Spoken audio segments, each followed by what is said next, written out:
Sam Adams, Sam Adams, Sam Adams, Benjamin Franklin, Benjamin Franklin, Benjamin Franklin. These men spoke up for what they thought was right. From their courage came such documents as the Declaration of Independence and the Constitution of the United States.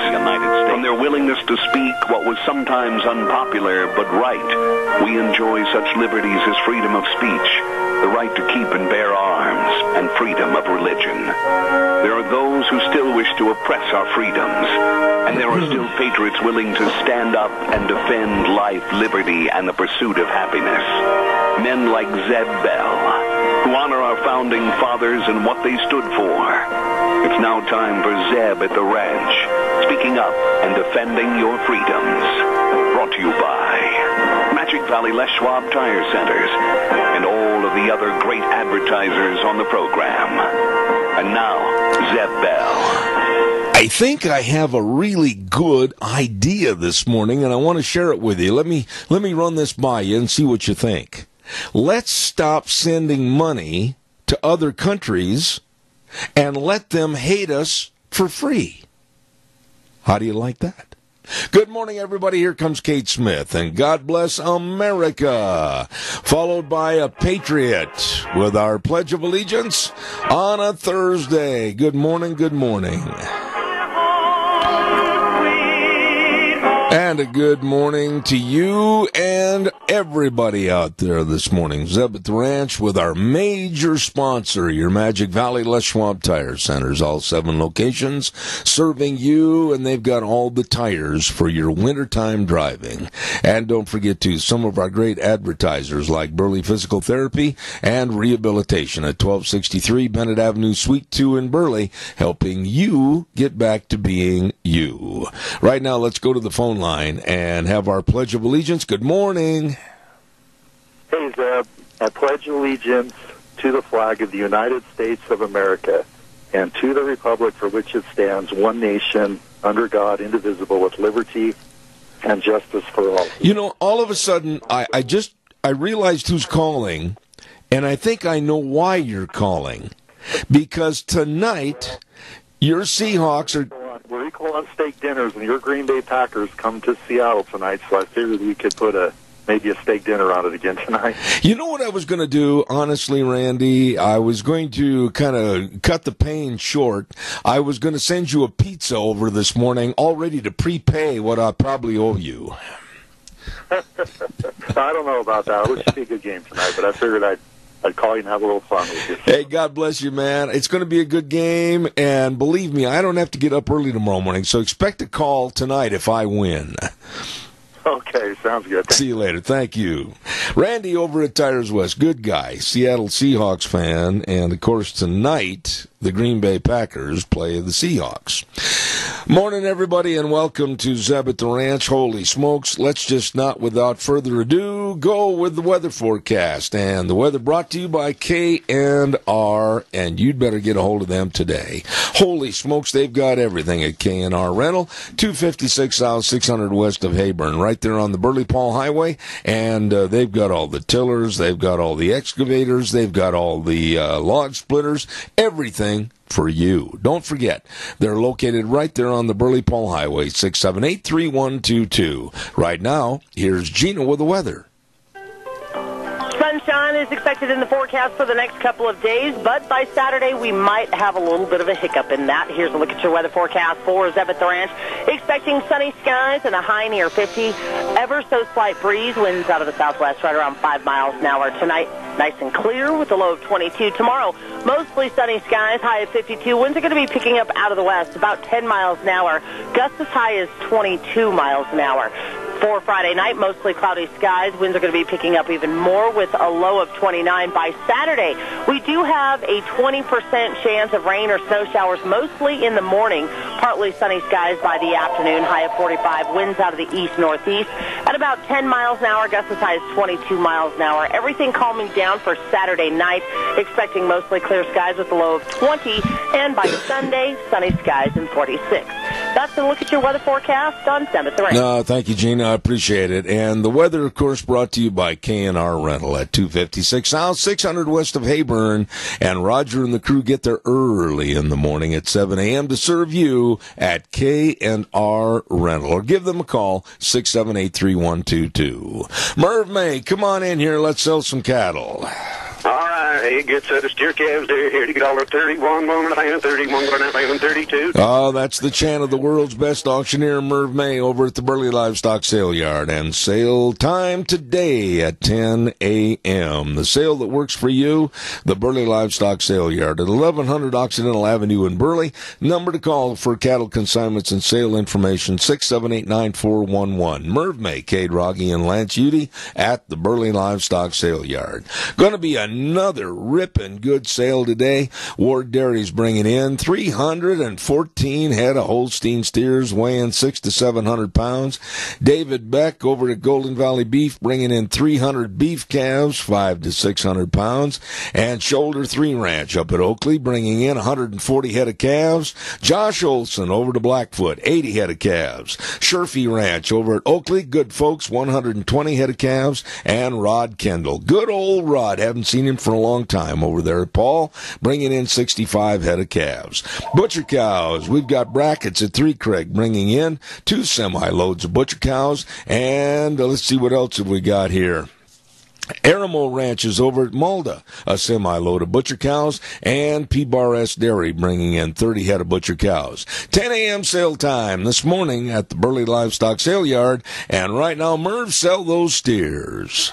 All right, hey, good set of steer calves there. Here to get all 31, 1.5, 31, 1.5, and 32, 2.5, 3.5, 134, 4.5, and 5.5, 5.5, 135, 50, 135, and I selling $35. Zeb Bell gets bottom again. I got to tell you a little secret out there in Radio Land that I call Merv normally about between 4 and 5 on Thursday afternoon, or Wednesday afternoon, pardon me. And I say, Merv, are you ready to give me the run as to some of the ranches that are coming in? And I'm telling you, I have learned to speed write. Because when Merv starts telling everybody that's going to be at that sale, woo, you got to really write fast. Then I'll say, thank you, Merv. And then I'll sit there for the next 20 minutes trying to decipher what all the scratches are. So, appreciate them. Good folks over there at the Burley Livestock Sale Yard. Sale today at 10 o'clock this morning.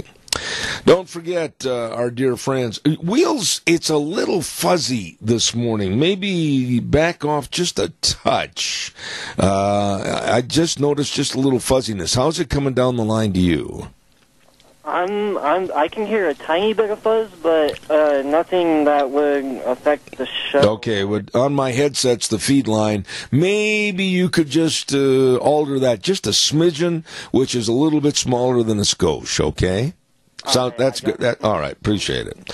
All right, there you go. Want to remind everybody about Ramsey Heating and Electric, and later on this morning we'll be talking to Rita Ramsey. But for all, and this isn't brag, this is a fact, for all your heating, cooling, and electrical needs, they are ready to serve you at 7:30 to 5 Monday through Friday at 2600 Overland Avenue in Burley. And I tell you what, they are so busy with the best of people serving you, over 6 decades of service in the Magic Valley. Don't forget, Ramsey Heating and Electric at 2600 Overland Avenue in Burley. That number to call, 678-0459. I got to tell you, my poor bride, Deanne, we celebrated our anniversary on Monday by sitting in the doctor's office, and as of yesterday, she has no voice. She has absolutely no voice. And, you know, we developed a sign language. And when I start kidding her about not having any voice, she gives me the universal sign for disgust. You don't have to interpret that. Caller, I'll be right there. Don't forget Denny's Restaurant at 611 North Overland and Burley, and they are America's Diner. I'm telling you, they got so many great menu choices. You know, pumpkin this time of the year with Thanksgiving next week and everything, they've got all the pumpkin pie, and they've got pecan pie, and they got the pumpkin spice pancake puppies. Whoa, say that fast 5 times. And the pumpkin pie milkshakes, all of this and so much more over at Denny's Restaurant, 611 North Overland and Burley. It's true, America's Diner. You stop in and see those good folks today. Caller, good morning. You're on the air. Good morning. It's the Yummy Man with the senior menu for today, which is roast beef, mashed taters and gravy, oven-baked squash, and yummy bread pudding. Well, it sounds good, Joe. What if they want a takeout or carry-out? Oh, they just call in by 12 o'clock, and Debbie will have it ready. All right. We'll send everybody over there. Wednesday evening from 6 to 9 p.m., they're having a harvest dinner. There's no charge. They'll accept a free will offering. Everybody's invited. And now it's only $5 to come to the seniors for lunch, too. Young or old, we need to have more people. We're gaining more every day, but we need more people. All right. Well, Joe, we'll send them all over there. And thank you for calling in this morning. The Yummy Man, Joe Taylor. God bless you, man. Thanks a lot. Appreciate it. Thank you. Thank you, sir. All right, calls are welcome, 436-2244, 1-866-927-4587. I want to run this story by you. I just got this a few moments before I went on the air this morning, but it's just so infuriating that some people don't get the protection and some people do not get the... What's the word I'm looking for right now? Not only protection, but the services that certain cities provide for a lot of their people that reside there. Such is the case in Washington, D.C. with Mayor Muriel Bowser.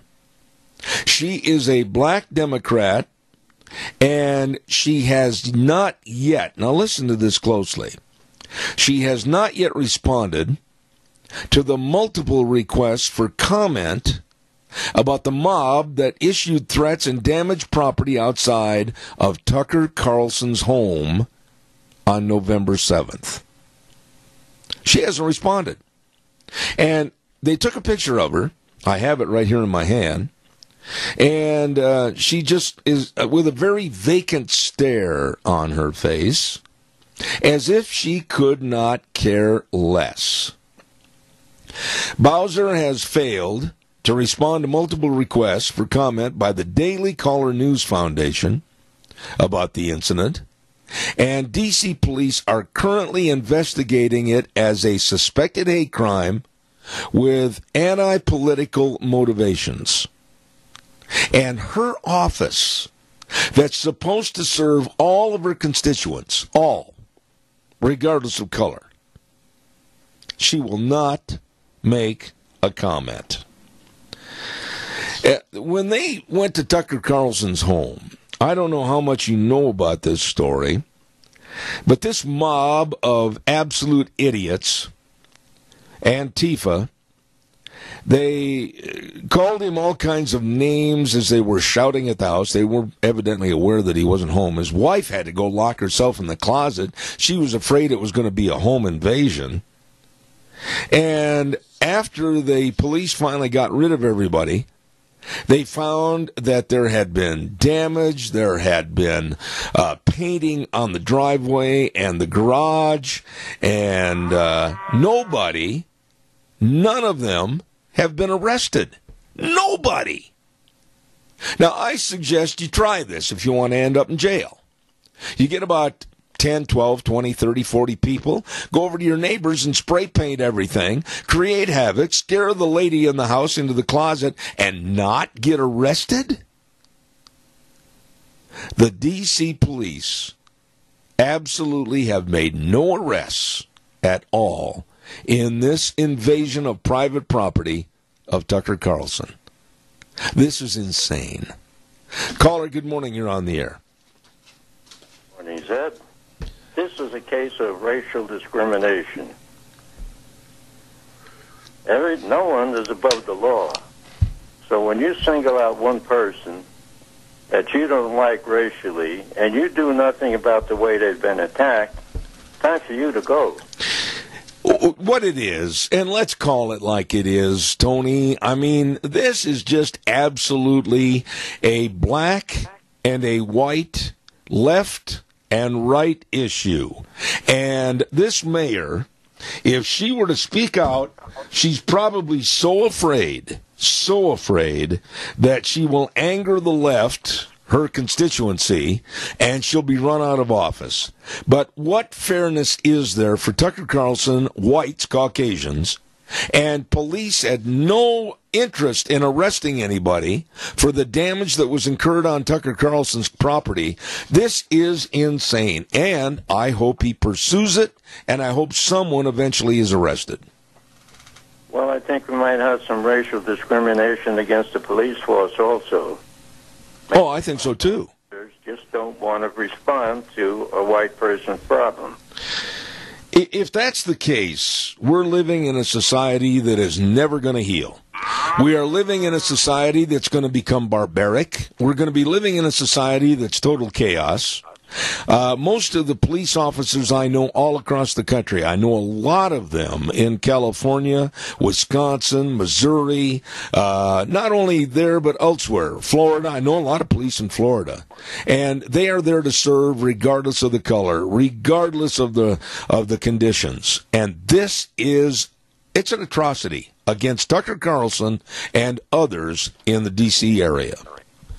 You know, if the things were reversed, they'd be rioting out in the streets. Oh, I agree. And quite frankly, if Tucker Carlson lets this thing die and doesn't pursue this, then he is at fault, and he's not helping anybody else. I don't think he will. I think he's going to go after this, and I hope he does. But to think that the mayor stood there with the press and the TV cameras around with a complete blank look on her face and refused to answer any questions, that is disgusting. Well, that mayor needs to go. I agree with you, and I'll do all I can here to throw her out. I'd love to see that. Tony, God bless you. Have a great weekend. Thank you. Okay. All right, sir. Caller, I'll be right there. Don't go away. I got to tell everybody about Burley Physical Therapy and Rehabilitation with Nick Greenwell and all the physical therapists. They are the best at what they do, and what they do is try to help you get back to being you. That's right. All the exercises and their knowledge and the hydrotherapy pool. Oh, my goodness. They're located at 1263 Bennett Avenue, Suite 2 in Burley, 678-1191. The number to call, Burley Physical Therapy and Rehabilitation. Please do yourself a favor and call them for an appointment today. Don't forget, our big thank yous also go out to Stoats Equipment Company, your great John Deere dealer, and they're located at 119 Overland in Burley. Stoats Equipment Company, they make your life easier, and they have Stoats Ag Minutes on Tuesdays at 9:46. Caller, good morning. You're on the air. Good morning, Zeb. You're sounding better all the time. Wish the feeling and the getting better were all the same, but I'll tell you what, poor Deanne has lost her voice. Oh, my goodness. What are you going to do? You cannot stand the silence. Oh, try me. Try me. Getting back to this Tucker Carlson deal, what if he'd have been home, what if he'd have come to the door and confronted them with a pistol or rifle or whatever arms you had? He would be in so doggone much trouble you cannot imagine. You know, Keith, you bring up a really good point, and one that deserves talking about, because let me ask you, would you allow someone, and I know where you live, I know exactly where you live, would you allow someone to come and traipse all over your lawn, break down your yard fencing and ornaments? Would you allow someone to spray paint your driveway, spray paint on your garage door, nail items on your front door? Would you allow that and just stand there? You know, Zev, I can honestly say I don't know what I would do. I'd be so angry. If I had a weapon, I possibly would use it. Yeah, me too. And the point is here with a private property and scaring his wife to the point where she had to go lock herself in a closet and no protection. These people were bent on destroying things and creating havoc. But the key to the whole story is, my friend, no one was arrested. Why? Well, for one thing, they probably didn't rush there to look into it. They probably just took their time getting there, and by the time they got there, most of them probably just... No, that's not true.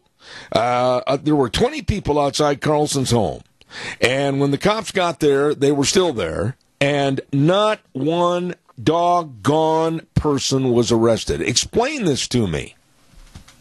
Oh, I can't explain it to you because I don't know why in the world they didn't do something about it, because this mayor evidently just tells the police, oh, just be nice and don't worry and don't force anything on anybody. You know, what it does is it opens a door.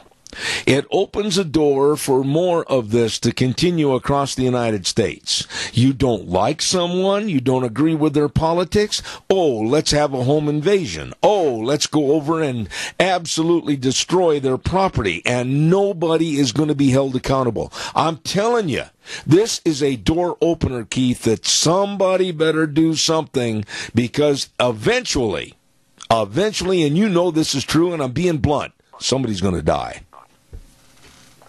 That's true. But when you think about every one of us who are good tax-paying citizens would be petrified by 20 people coming in your yard. Oh, yeah. And start out shouting obscenities. Oh, yeah. Stuff like that. I mean, I can't even imagine if I'm gone and somebody did that to Deanne. There's one difference about Deanne, and I mean this. You don't want to mess with Deanne. I'll say that.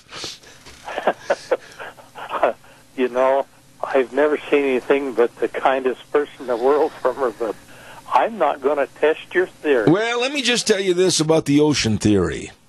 Still water runs deep. Yes, it does. All right, buddy, I got to run. Thank you very much for your call. I appreciate it. Thanks. Yeah. All right, sir. It's just unimaginable to me. I can't even fathom why these people were standing on Carlson's property, and the cops show up, and nobody's arrested. Was there damage? Yes. Was there intimidation? Yes. Was there fear? Yes. Did his wife have to lock herself in the house for fear of a break-in and home invasion? Yes. And no one is arrested? This is insane. Give me a call, 436-2244, 1-866-927-4587. Don't forget Lennox and, of course, Ramsey Heating and Electric. Service you can trust. I urge you to give Ramsey Heating and Electric a call today at 678-0459. They are offering rebates up to $1,600 on qualifying equipment purchases. All you have to do is find out more. Call that number, 678-0459. Ramsey Heating and Electric, over 6 decades of serving you at 2600 Overland Avenue in Burley. Also, real quick, caller, I'm a coming. Stand there. I just want to remind everybody about Ark Animal Hospital. Oh, these are really nice people, and they take care of your itty-bitty kitty cats and all the way up to your dairy cows, whatever, your horses. They are a mixed animal practice, and they want you to have healthy animals. So, remember, Ark Animal Hospital at 750 21st Street, near Connection Credit Union in Hayburn. The number to call, 678-1177. And Dr. Bill, Dr. Jordan, the whole staff, serving you and your livestock. They have the warm hearts for the cold noses at Ark Animal Hospital. Caller, good morning. Thank you for your call. It's a prime example of a two-tiered justice system. I think you're right. It is equal application of the laws. Wheels, wait a minute. Wheels, you got to turn the callers up a little bit. We're having trouble on the feed line. Thank you, sir. Go ahead, Doug, please. Yeah, it's we're not getting equal application of the laws. And I'll guarantee you, if somebody was to come to my house and I wasn't there, and be out in the front yard, and my wife was to get scared like that, they'd better have an ID on them. Yeah. So they can notify their next of kin. You know, that it brings up a question, and I know that there are people in the audience that are going to say, oh, you right-wing cowboys, you're thinking and everything else. But you got to draw a line in the sand here. I mean, if I were gone, and let's say I was in Twin or speaking at a meeting or whatever the case might be, and I had a call like Tucker Carlson did while he was on the air, that his wife had locked herself in a closet for fear of a home invasion, and there was destruction and mayhem with over 20 people in their yard, and I guarantee you that heads would roll, and the negative aspects of what might happen to either Doug or Zeb, that's irrelevant, but those people are going to go down. Well, it's like this. They're on your property threatening you. Okay, you have no idea what their intent That's right. is, other than they might be intending to hurt you. That's right. So it's either them or you. And that's the way I would look at it. But let's back this up just a little bit, Doug. For the mayor of Washington, D.C., to stand there like the great stone face, and I've got her picture of the article right here in my hand. It just came in before I went on the air this morning. And she has a completely stone-faced stare and would not answer any questions about why the police did not arrest anyone. Exactly, because they were told to stand down. And if anybody did not obey that order, probably would have been fired. Let's reverse this. Let's reverse this whole story. Under a summation and supposition that it was Juan Williams. Let's change the story around.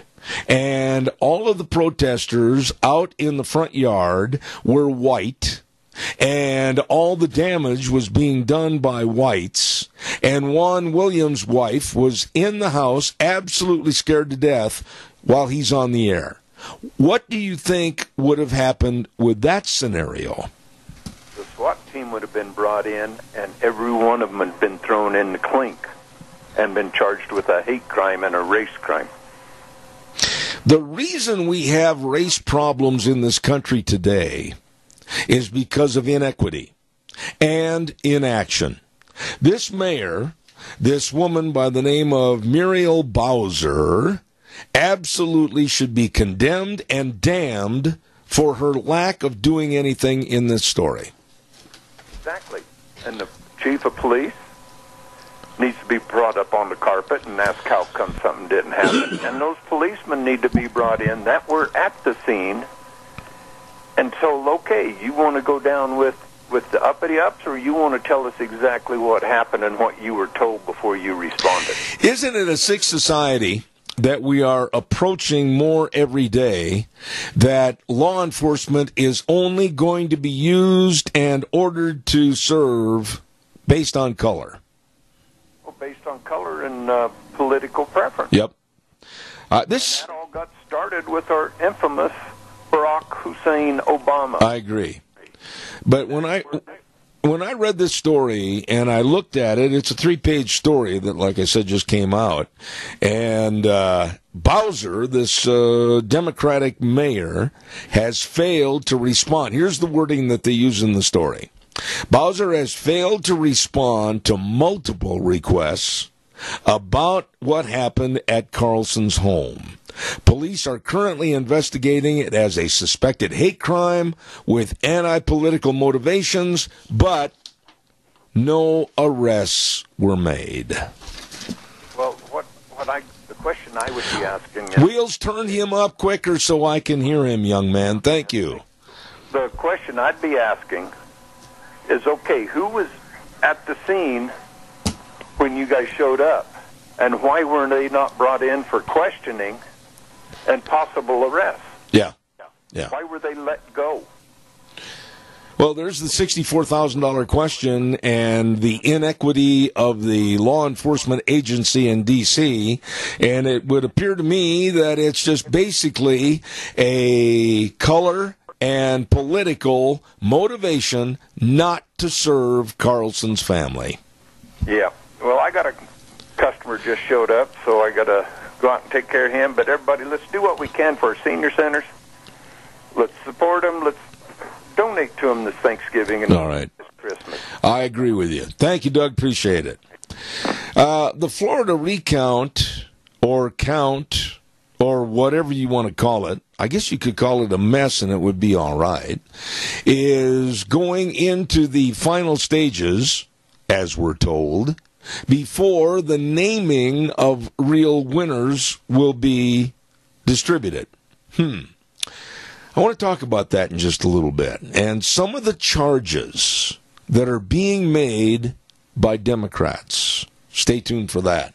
Don't forget Dino's Septic Service. I'm telling you, they are really, really expanding their business to better serve all of us.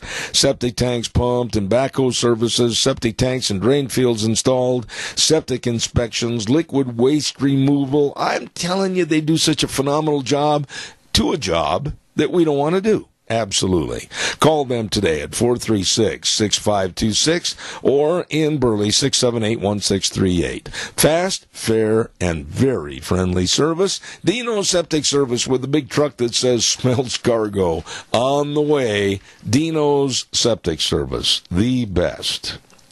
By the way, I also want to remind you, I'll tell you about a big cattle sale that's coming up in just a very few minutes, so stay tuned. Caller, if you're there, go ahead. I thought I heard the cow. No, you're okay, sir. Oh, I'm hearing cows now, huh? I guess so. Okay. Thanks, Wheels. Talking a little bit about what's going on in Florida.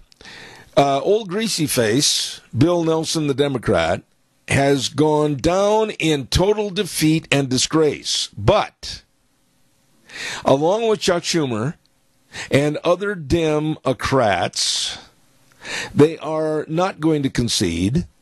They are only going to disparage all the election, and that's not the only one.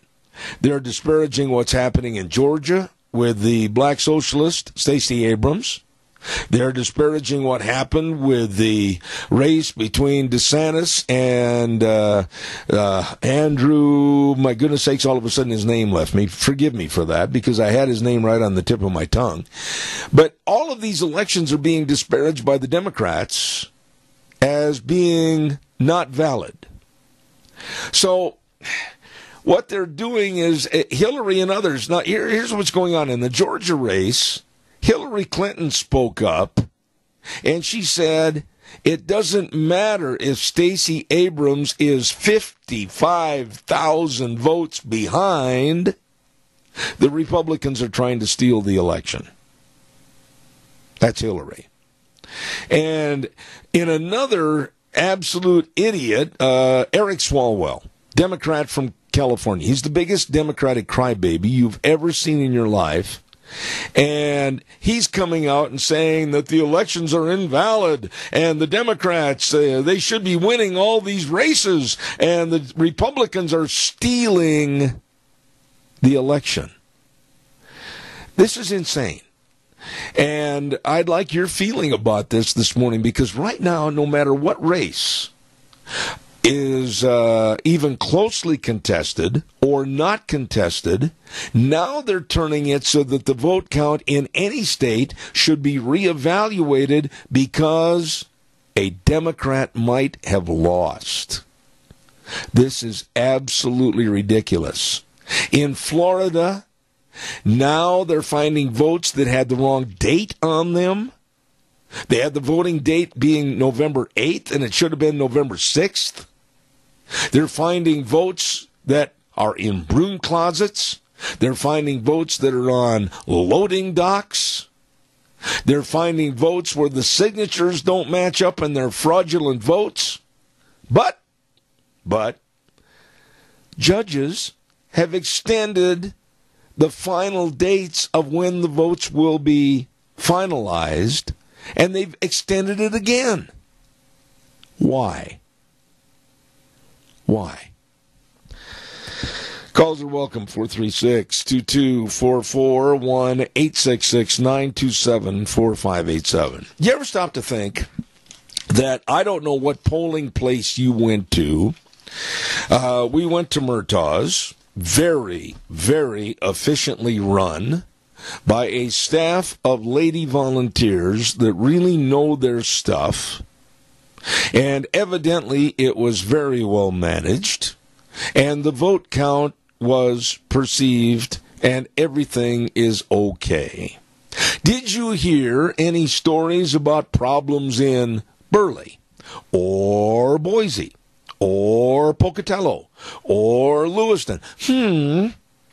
Maybe these folks have really got their act together and doing a darn good job. But we go across the country right now to Florida, Miami-Dade County, and Broward County that have had a history of, let's just say, some shady dealings with the outcome of elections. And it continues. It goes on. And these people are still in power, like Brenda Snipes. She should be sitting home watching soap operas and never allowed in a voting polling place again. But she's there as the manager and looks at the camera and says, well, we found some votes. Found? In the case of the ag commissioner race, like I said yesterday, they found 80,000 votes. And thanks to some of my callers, that's like 3/4 of a ton of hay they found. My goodness. And we sit back and we allow this garbage to happen.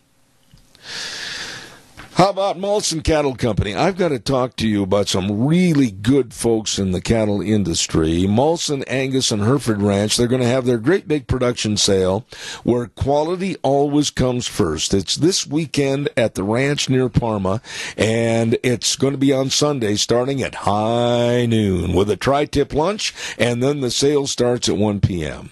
Now on Saturday, this Saturday, the day before the 17th, all the cattle will be on display. So get up there early, enjoy. It's going to be a really good sale. Everybody I talked to said, man, this is the sale to go to. Molson, Angus, and Hereford Ranch up in Parma. I'll tell you where to go. The sale takes place at the Molson Sale Barn at 3135 Elmore Road between Fruitland and Parma. Get up there this weekend. Molson, Angus, and Hereford Ranch sale, and the preview on Saturday, sale on Sunday. All right, give me a call, 436-2244, 1-866-927-4587. I'd like to hear what you have to say about this mess. I mean, finding votes, sending out illegal ballots, fraudulent signatures, and fraudulent votes being mixed in with the good batch, if you will. It's a joke. It's an embarrassing joke. And the longer this goes on, mark my words, the longer that this vote count, if you will, goes on in Florida, you are going to bet a lunch from me that sooner or later they're going to try to overturn everything and make the Democrats win. I mean, I can see it coming. Caller, good morning. You're on the air. You know something? It's you know, the accusation that the Russians meddled in the 2016 presidential election is nothing compared to what these criminals are doing in. Look at Arizona. Sinema is one. She doesn't even like the people of Arizona. She has said so. She's a socialist. Whether or not it's... Go ahead. She's a socialist. I mean, she's nothing more than a left-wing socialist. Oh, they're all frustrated communists, is what they are. But what's going on? And you say, do we not know how to fight back? Do we not know how...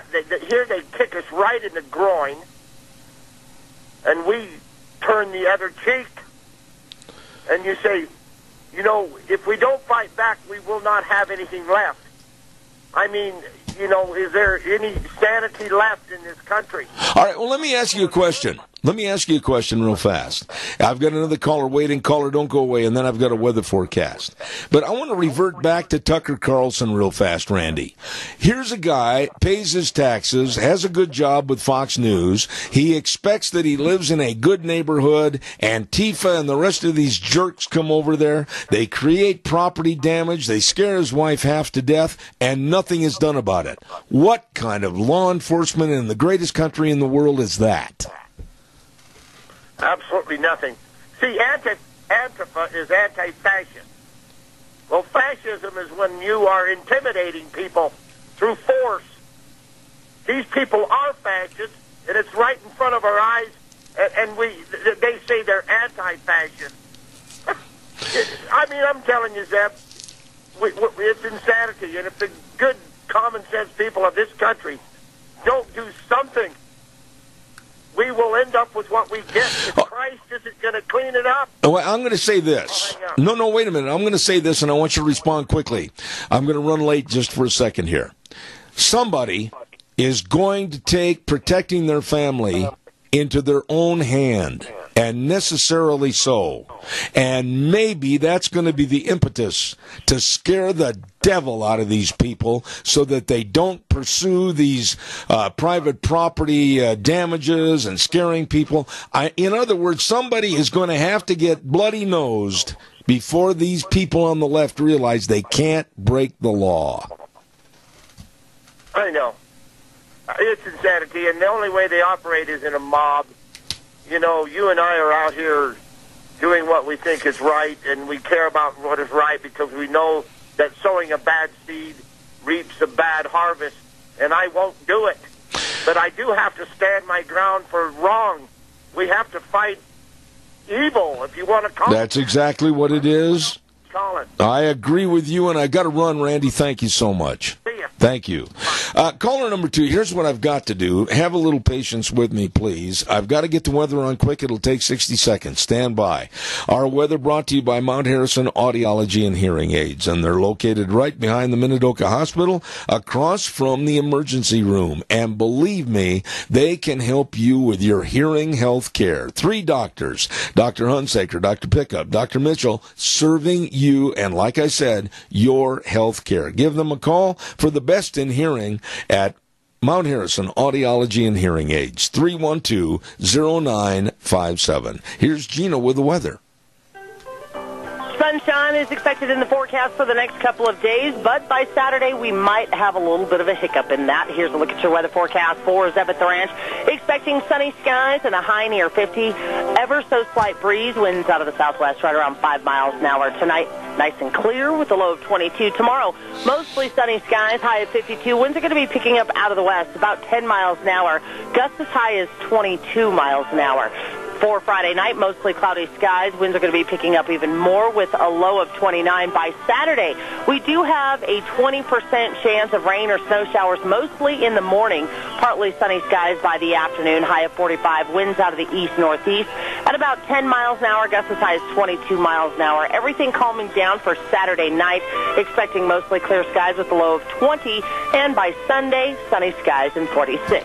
That's a look at your weather forecast on 7th Range. I appreciate it, Gina. Thank you very much, and brought to you by our friends at Mount Harrison Audiology and Hearing Aids. Let me tell you, they are the best at what they do to meet the community's hearing health care needs, and call them for an appointment today at 312-0957. Caller, good morning. You're on the air.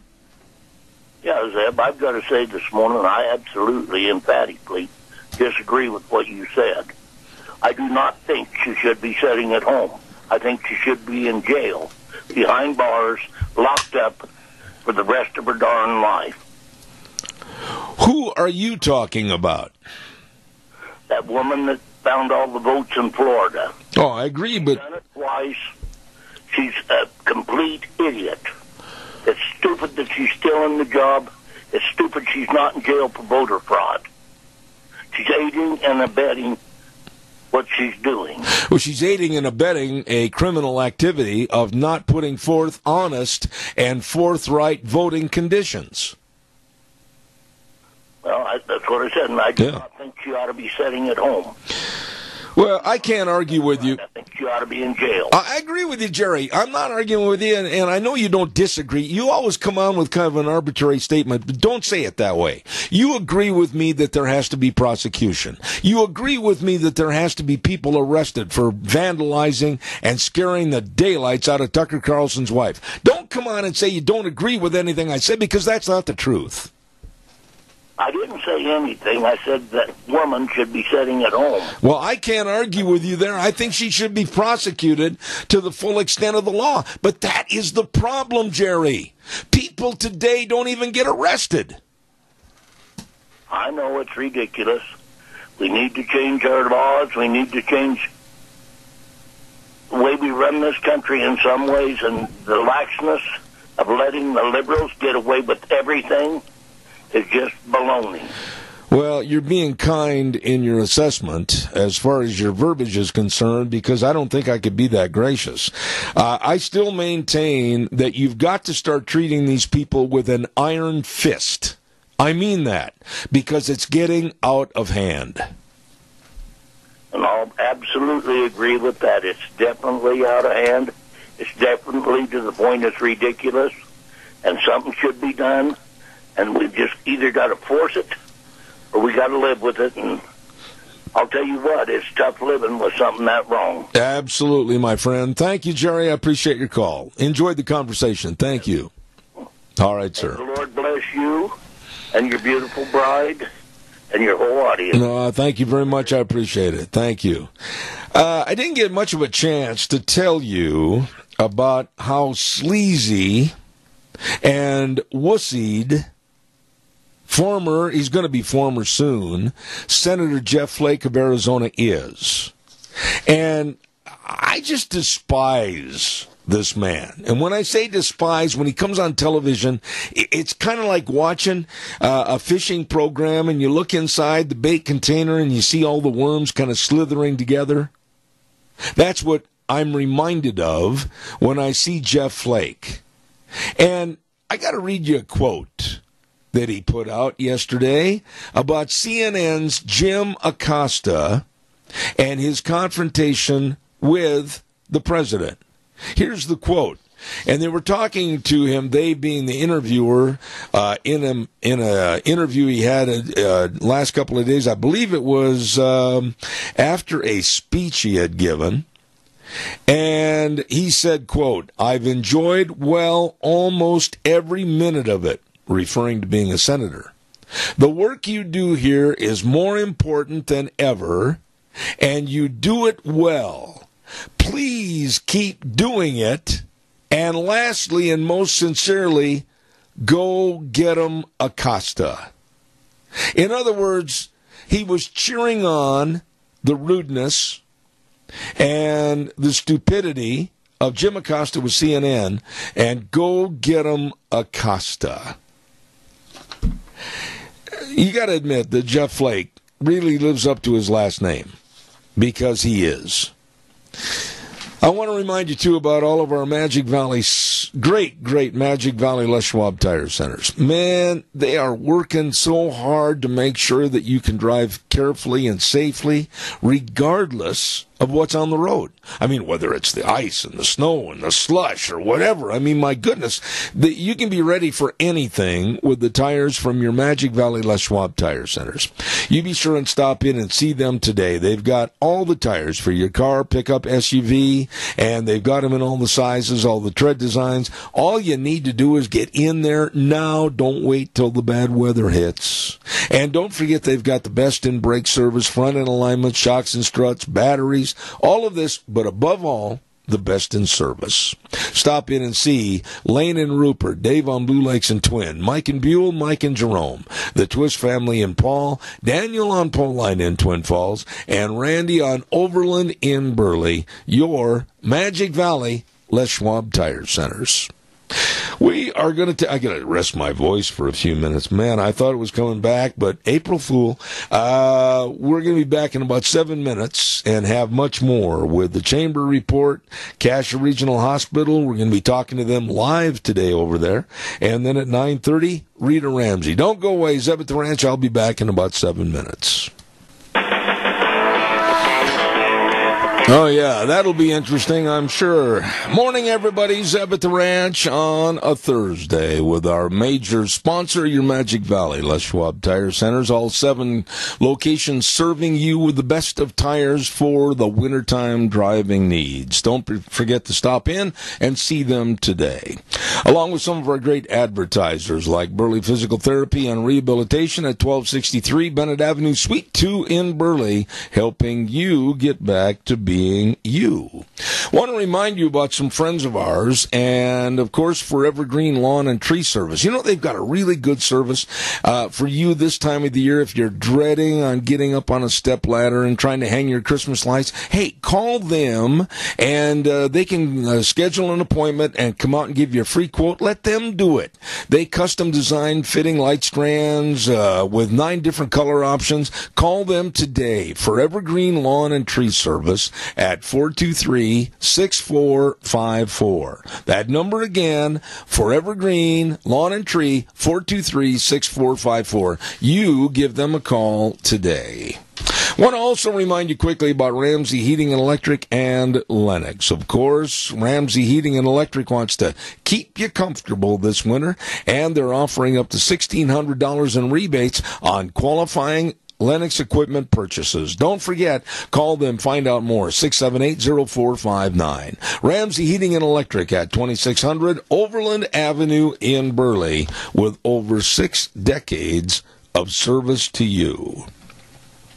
I mentioned this last hour, and I want to mention it again, that the Malson Angus Ranch, Angus and Hereford Ranch, is going to have their great big production sale coming up this Sunday at 1 p.m. at the ranch near Parma. Now, listen carefully. This is where quality comes first. They have the best of cattle, and the sale is going to be on Sunday, but the preview to see the cattle the day before on Saturday, get on up there. It's at the ranch near Parma, Idaho. And then at noon on Sunday, they're going to have a great big tri-tip lunch, and then the sale starts at 1 p.m. Don't forget the Malson Sale Barn, 3135 Elmore Road between Fruitland and Parma. This is a quality sale. Excellent sale. Malson, Angus, and Hereford Ranch sale in Parma. Don't miss it. Right now, let's scoot over to the Minnecasia Chamber of Commerce, and I've learned my lesson in the past that when I say it's going to be somebody, it always ends up to be somebody else. Good morning, Minnecasia Chamber of Commerce. Who in the heck's on the other end of the line? Good morning, Zeb. This is Sarah. How are you today? Good, Sarah. What's cooking? Oh, we've got so many things happening at the Chamber this holiday season. Just wanted to remind everyone that we have our Ambassador Luncheon coming up in December, the second Wednesday of the month, December 12th, noon at Maury's. So if you're interested in getting to know a little bit more about what the Chamber does, the Ambassador Program is a great place to start, so I encourage you all to be there. We've also announced the date and location for our annual installation banquet. That'll be Thursday, January 24th, 2019, starting at 6 p.m. at the Burley Best Western. We're so excited. This is one of our big fundraisers for the year where we will actually install our new officers on our board of directors and recognize some businesses and ambassadors in our community as well. So tickets are on sale now, and we have unveiled our sponsor rate. So if you're interested in that, please give us a call over here at the Chamber. We would be happy to help you. We enjoyed our ribbon cutting for Mini Cash Hearts for Seniors yesterday. I know that they've been on your program as well, and we had a great time at their new facility. It's located at 135 East 23rd Drive in Burley. That's right there next to Skaggs Furniture.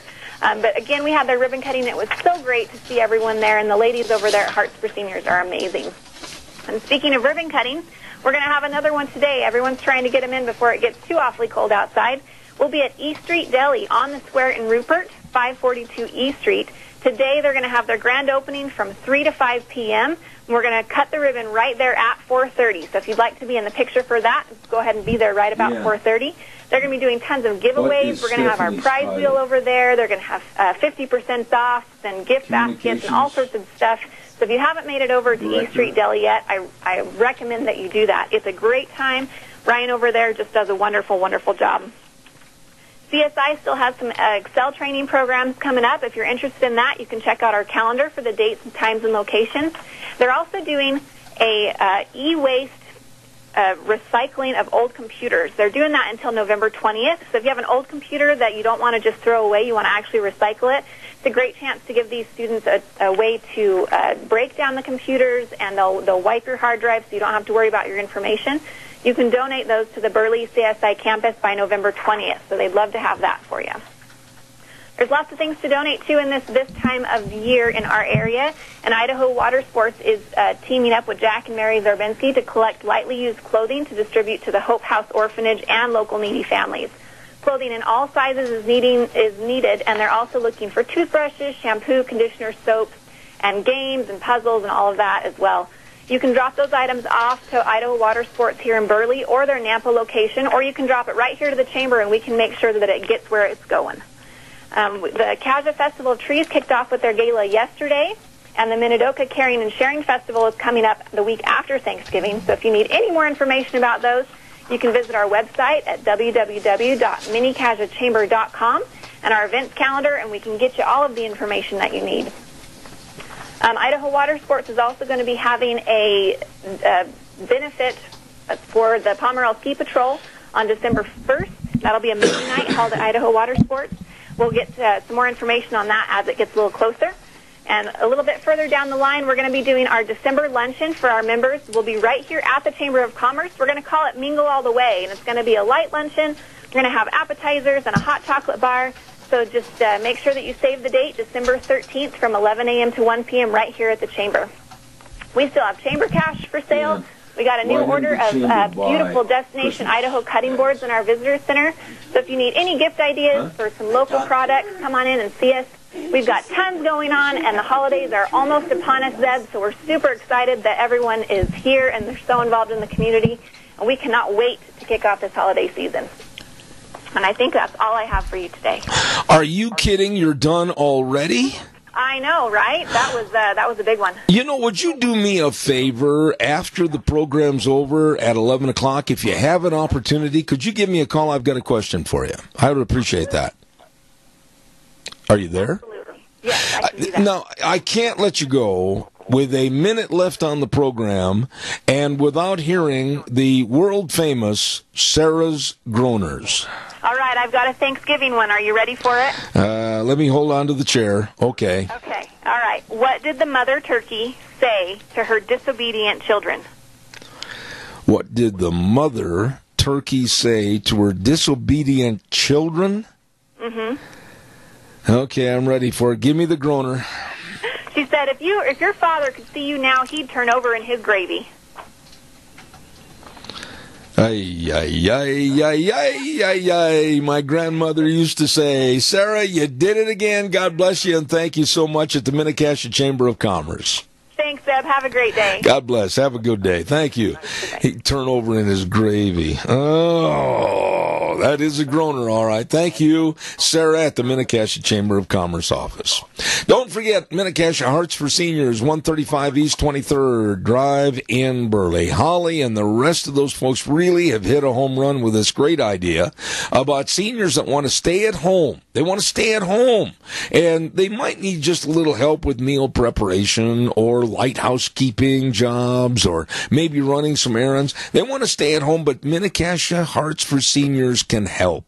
All you need to do is give them a call at 312-5715. That's right. Now taking Medicaid and VA approved, also taking private pay at Minnecasia Hearts for Seniors, 312-5715. I want to remind you, too, about some of the great folks that are wishing you and yours a happy Thanksgiving. And that includes, of course, the friends, the doctors, and the staff at Burley Veterinary Hospital at 2869 Overland in Burley, and the telephone number to call, 678-5509. You know, they want to maintain and work with you to keep the health of your animals and your pets. They look forward to continuing support and partnership of working with you at Burley Veterinary Hospital, 2869 Overland in Burley, and they wish you and yours a very happy Thanksgiving. We're just about to have our next guest on the program in just a moment, if I can keep my voice. But I also want to acknowledge the fact that we have some folks that are on the program every day. And they've been here for a long, long time, and that's Hanson Mortuary at 710 6th Street in Rupert with our dear friend Joel Heward, his family, and his staff serving you and your family. They acknowledge the solemn responsibility that they have to provide the families they serve with the best possible support and comfort, always with the highest ethical standards and unquestioned integrity. When there's the passing of a loved one, remember they are there to help you. Hanson Mortuary, 710 6th Street in Rupert. The number to call, 436-5636. And remember, too, Joel Heward also serving you at Morrison Payne Funeral Home on East Main in Burley. Right now, ladies and gentlemen, it's my pleasure, and a very informative lady is going to be on our program coming up next. People caring about you and your health care, and that, of course, in the most professional and progressive setting, and that's Cassia Regional Hospital. They really care, and we feature every week many of the dedicated medical experts that are at Cassia Regional Hospital. And today, we're going to be talking to the communications director, Stephanie Curtis. Good morning, Stephanie. How are you? Good morning, Seb. I'm doing very well. How are you doing? You're going to have to bear with me on my raspy old throat and voice today with a cold, and I'm a lot better off than Deanne is. She doesn't have any voice at all. Oh, I'm sorry. Well, really, it's been kind of nice here this morning. That's funny. What are we going to be talking about regarding Cassia Regional Hospital today? Well, I wanted to let everyone know about our Christmas party that we've planned this year. So this is a new event for us, and we're excited about it. We want to invite everybody from the community to come to a hospital on November 30th from 5 o'clock p.m. to 8 o'clock p.m. So it's just kind of an open house setup where you can drop by between 5 and 8 p.m. at any time and join us in our front lobby. So the really fun attraction that we are planning is we're building a giant gingerbread house. And it's being built. I think they're going to start building it today in our front lobby, but it's going to be all curtained off so people can't see it until this night. It'll be unveiled. And it's going to be about 8 feet wide and 5 feet tall. Just some dimensions. It's going to be pretty big. So it'll be a fun thing to come and see. And then we have some other activities going on that night. Do you want me to tell you about them? I can't. You know what? When you started talking about a gingerbread house, it brought back so many memories of my grandma back in Wisconsin. And I can remember getting my knuckles wrapped with a wooden spoon so many times for trying to break off some of the icing and some of the gingerbread. Yeah, did you build them with her? No, she wouldn't let me. Oh, okay. I ate more than I built. Oh. Yeah, tell us about what else is going on. Okay, so besides being able to come see this giant gingerbread house and take pictures with it, we will also have Santa and Mrs. Claus there to visit with and get pictures with. And Santa will be handing out special holographic 3D holiday glasses. They are so neat. They miraculously transform Christmas lights into magical figures of snowmen and Santa Claus. So really? They're pretty fun. You'll want to come and get a pair of those for sure for your Christmas season. And then we're going to have a station where the children can write letters to Santa. We'll have a special Santa mailbox where the letters go right to Santa. And we'll provide the Santa stationery, envelopes, and stickers so that they can do that project on their own and have some fun. And then we're also going to have a Christmas treasure hunt, and it'll get you walking through the hospital a little bit to go on a treasure hunt and fill out a piece of paper, and then you get to put it in for a drawing, and we're going to be giving away some big prizes. We're going to give away a $100 gift certificate to Amazon, a bicycle, an Echo Dot, an Amazon Kindle, and a Bluetooth earbud set. So there are a lot of things to win. And then we'll have refreshments there as well, some Christmas refreshments to enjoy. So we hope you guys will all come by. Oh, my goodness. Well, now give us kind of a review on the starting time, the date, and everything else so people can put it on the calendar. Okay. Again, it's November 30th, which is a Friday. And it's from 5 p.m. to 8 p.m. in our front lobby, and it's an open house type forum, so you can drop in any time between 5 and 8. You know, Stephanie, let me ask you this. Have you or has Cassia Regional ever done anything like this? I absolutely applaud you on behalf of Cassia Regional for doing this kind of an activity because it not only adds to the Christmas festivity, but it also creates an awareness in the community. Yeah, you know, we haven't done a Christmas party like this. Every Christmas, for many, many years, we've done some remembrance programs, one for infant loss and one for other loss, so that people can start the holidays with a memorial service to deal with maybe some of the sadness that they feel during the holidays, and they're really uplifting events. We just had them at the beginning of this week.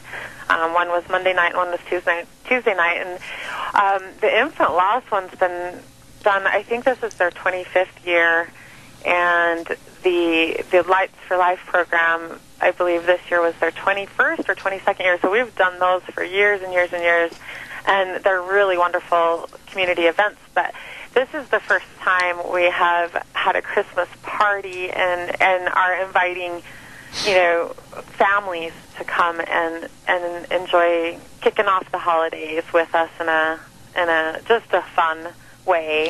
So now, tell us about the treasure hunt. I know with my luck on treasure hunts, the prize I'd probably win is a bedpan. But tell us a little bit more about that treasure hunt. Well, I won't be giving away any bedpans.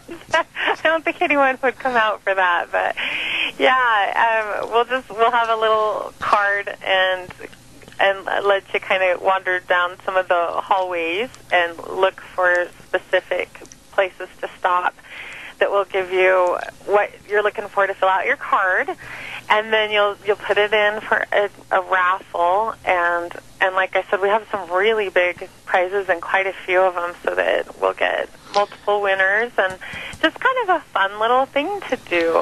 Well, here's what I want you to do is take just about 2 minutes, and after the show's over, send me that information, and I'll keep hyping it all the way up to the 30th. But I think this is a fantastic idea. Give us a little background on the personalities and all the professional people. We've had you folks on my program for a long time, introducing a lot of the new doctors, introducing the different dedicated medical experts of the various positions. I'm very impressed with the professional attitude at Cassia Regional. Thank you. Yes, we have such a great staff here. I'm really proud to work here and be a part of this awesome hospital. I feel like we provide basically what you can find at a large hospital right here in our town, so we don't have to travel far. And with telemedicine services, we're bringing specialties here as well, so that people can visit with specialists that obviously have to be in large cities in order to be busy enough, to have a full practice. But we can access them right here, live in person, or not in person, but through a monitor, and it works so well. We have gotten so much really great feedback, and it really is the future of medicine. And it puts people in access with the specialists that they need without having to travel and get hotels, and especially when people are sick. It's such a wonderful technology. Well, now, this party that's going to be being held right there on November 30th, Friday night between 5 and 8 p.m., I was just sitting here thinking, I hope many of the patients that maybe are they going to come down to the foyer and get a chance to enjoy it also? We hope they will. We will definitely invite them to if they feel like they can come join us. We would love to have everyone come join us. And Santa Claus is going to be there. And what was the special event for Santa Claus? What's he going to be doing? Well, he'll be there to visit with the children, and of course, parents can come take pictures. Right. And then he'll be giving out special holographic 3D holiday glasses that turn Christmas lights into magical figures. So they're really fun to have during the holidays. We thought it would be really fun to kick off the holidays with this party, and then and give out that gift, and then throughout all I should mention, throughout all of December, we invite the public to come by and see the gingerbread house. It will be set up all month long, and we just welcome you to come on in and see it and take pictures, in front of it, and come enjoy it. We're putting a lot of work into it. We're excited to show it to the community. I agree. This lady has been such a nice person to work with at Cassia Regional Hospital. Stephanie Curtis, the communications director, and that big event's coming up on November 30th, Friday, November 30th, from 5 to 8 p.m., right there in the opening foyer of Cassia Regional Hospital. Stephanie, thank you for being on the program this morning, and send me that information, and we'll get everybody over there. I will. Thank you so much, Bob. All right, take care. Thank you. God bless. You too. Bye. Wonderful, wonderful people at Cassia Regional Hospital. People caring about you and your health care in the most professional and absolutely progressive ways. Cassia Regional Hospital. Thank you very much. Got to pay some bills, and then we're going to go to our next guest. Don't forget, great big sale going on right now at Lee's Furniture, Floors, and More. Yeah, buddy, listen to this. No money down, no interest, up to 48 months on approved credit. Who in the world am I talking about? Lee's Furniture, Floors, and More at 459 Overland in Burley. All the mattresses and the bedroom groups and the furniture and the dining room sets. Oh, my goodness. Beautify and comfortize your home. Right now, get ready for Thanksgiving and Christmas from Lee's Furniture, Floors, and More. Located at 459 Overland in Burley, their staff knows. Their staff can help you. So get into Lee's Furniture, Floors, and More today and save money. Lee's Furniture, Floors, and More. Just a moment, we're going to go over to Rita Ramsey, and she's going to talk about all things political. Stand by for that. And I'm fighting to keep my voice this morning. We're working on it. Hopefully over the next couple of days it'll come back in full strength.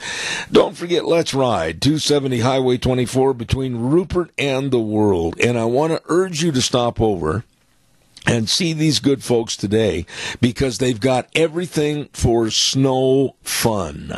All the snowmobiles, and a lot of people don't look at this like fun, but I do. When it snows, I hook on my plow, my snow plow onto my ATV. Oh, we plow snow. They've got all the snow plows. They've got all the snowmobiles. They've got all the accessories. You'd better get over there today. They're open Monday through Friday, 9 to 6, Saturdays 9 to 4. Let's ride 270 Highway 24 between Rupert and the World, where the fun is sold. Really nice people. Don't forget to our friends at Cameron and Siemens Insurance, Highway 24 in Rupert. And the number to call, make an appointment, and let them serve you with the best of life insurance, health insurance, retirement planning, and employee benefits. Of course, 436-4424. They are dedicated and devoted to serving you and helping you, your family, and your business. Cameron and Siemens Insurance, Highway 24 in Rupert. That number again, 436-4424. We look forward to Thursdays, and there's a lady that we share the microphone with, and I really enjoy her outlook on what's happening politically across the country, and for that matter, across the world. And we say good morning right now to one of my favorite guests, Rita Ramsey. How are you?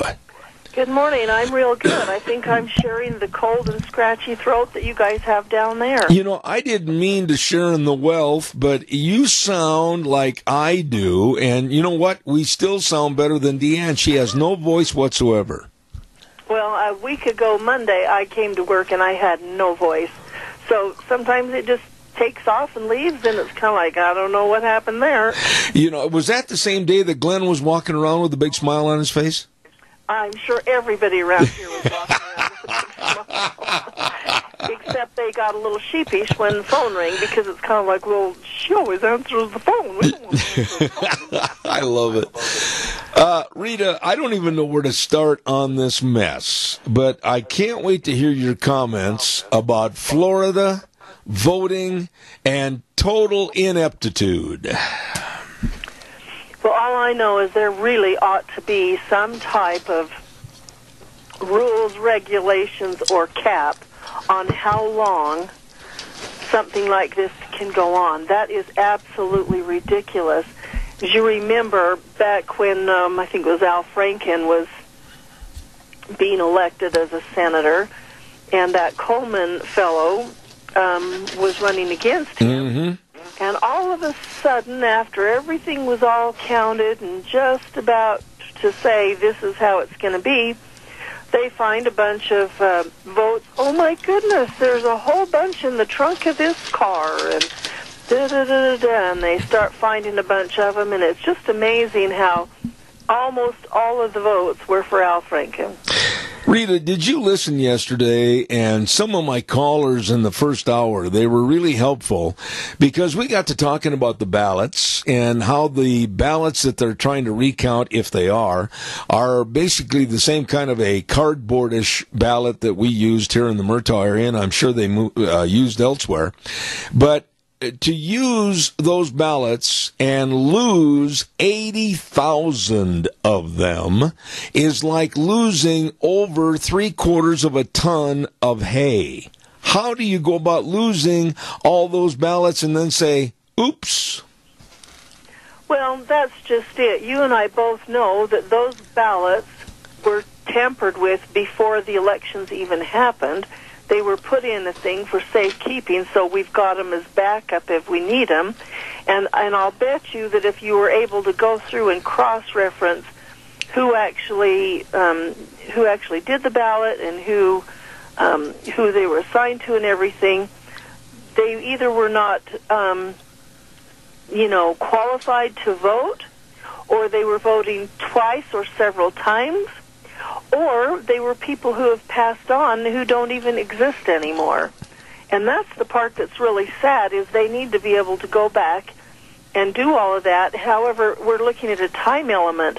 But it seems to me that in 10 days, if they really wanted to step up their game, they'd have enough people going through and doing enough stuff that they could take care of that. I don't know if you remember or not, back in 2014, Danny, who is the Secretary of State now, he was running on a thing that there had been something like, I think it was 25 to 30,000 votes that they had set aside because they hadn't been verified as to whether or not the people who had cast those votes were qualified to vote.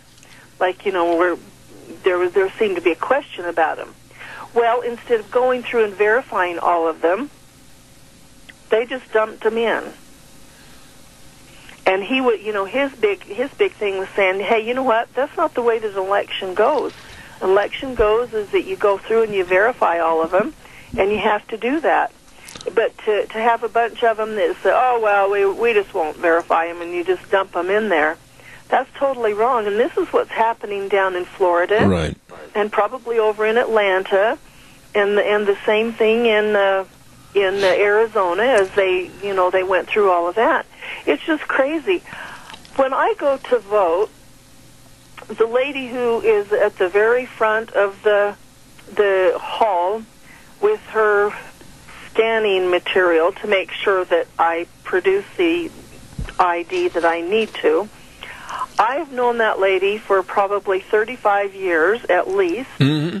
We have worked on a number of projects over the years very closely, so we're quite familiar with each other. She knows me.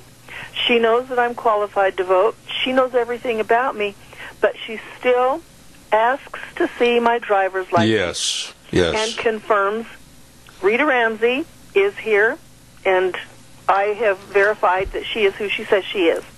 And then all the other ladies, because I live in that same area, and I've been voting at the same place for 40 years, all the other ladies who are there I have known for years and years and years, and they know me, and they still ask, verify your address, what is your name, show me your ID, and we go through that whole thing.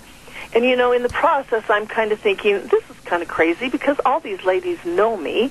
But you know what? They're doing their job. They're doing it the way it's supposed to be done. They are not saying, oh, well, we know you, and it's okay. We don't have to look at your ID because we know who you are, and we've known you for 30 or some years and everything like that. Well, down in Florida and Arizona, Atlanta, Georgia, and other places where they've had issues, obviously somebody wasn't doing their work, and they weren't doing what needed to be done when they can dig out hundreds upon thousands of votes from a trunk, or, oh my goodness, we found this box over in the corner of this schoolroom where they were voting a few days ago, and it's kind of like, who is this that they can't say, you know what? These were just disqualified, but we cannot let that happen again. Absolutely. I'm so glad you brought it up on a local basis like I did before I had you on the air this morning. I commend and praise the people that are the pollsters, if you will, in this area, and for that matter, the state. They know who I am. I still go in and I proudly show my identification. I sign my name and I go vote. And I had a call the other day. I got to share this with you. After I had criticized those that say, oh, it's too hard to get an ID. Oh, we didn't have time. And those poor minorities, they can't get to the courthouse and get their information. And I said, bunk. There's another word I wanted to use, but I can't use it on the radio. That is nothing more than laziness. I have no sympathy for anyone that tries to go vote without the proper identification, and they should never be allowed in the polling area. Oh, absolutely. And, because I listen to talk radio all day long and half the evening and so on and so on and so on, I've heard a lot of different perspectives on this. And a lot of the perspectives that I get, and I feel the same way, is that, you know what? If you want to vote, you go through the hoops that it takes to vote. You don't just go online, or you don't just, in fact, even mailing in a vote unless you're actually not in the area. That's right.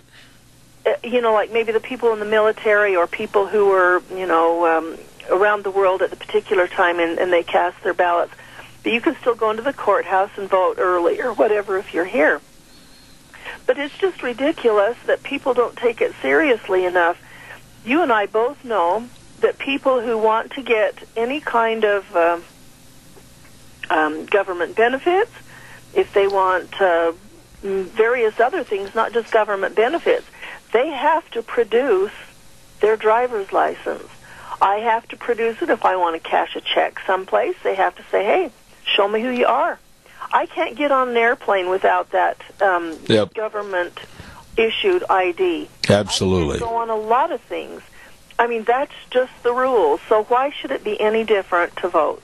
Well, it's the attitude of, well, you got to make special allowances for certain groups of people. No, we don't.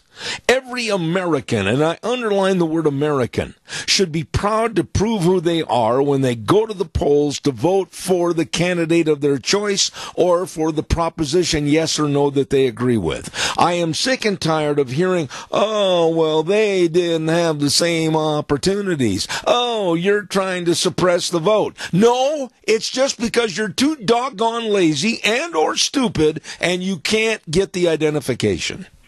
Well, it's this victim mentality. They think, oh, I'm special, so I need to have special dispensation to do this or that or the other.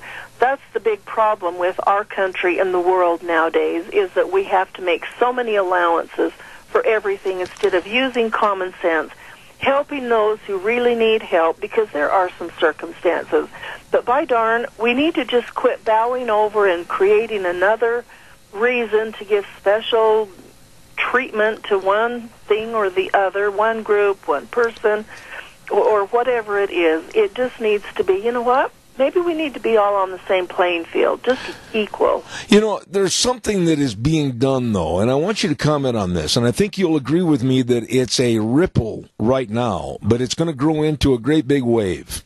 The Democrats, with Hillary and Schumer and Swalwell and others, are planting the seeds saying, well, it doesn't matter if so-and-so was behind. The Republicans are stealing or trying to steal the election. That's what Hillary jumped in and said about Stacey Abrams and her run for the governorship in Georgia. She's behind 55,000 votes, and Hillary jumped in and said, well, I'll tell you one thing. It looks like the Republicans are trying to steal this election. They're planting the seed that if a Republican wins, it's a lost and not bona fide election.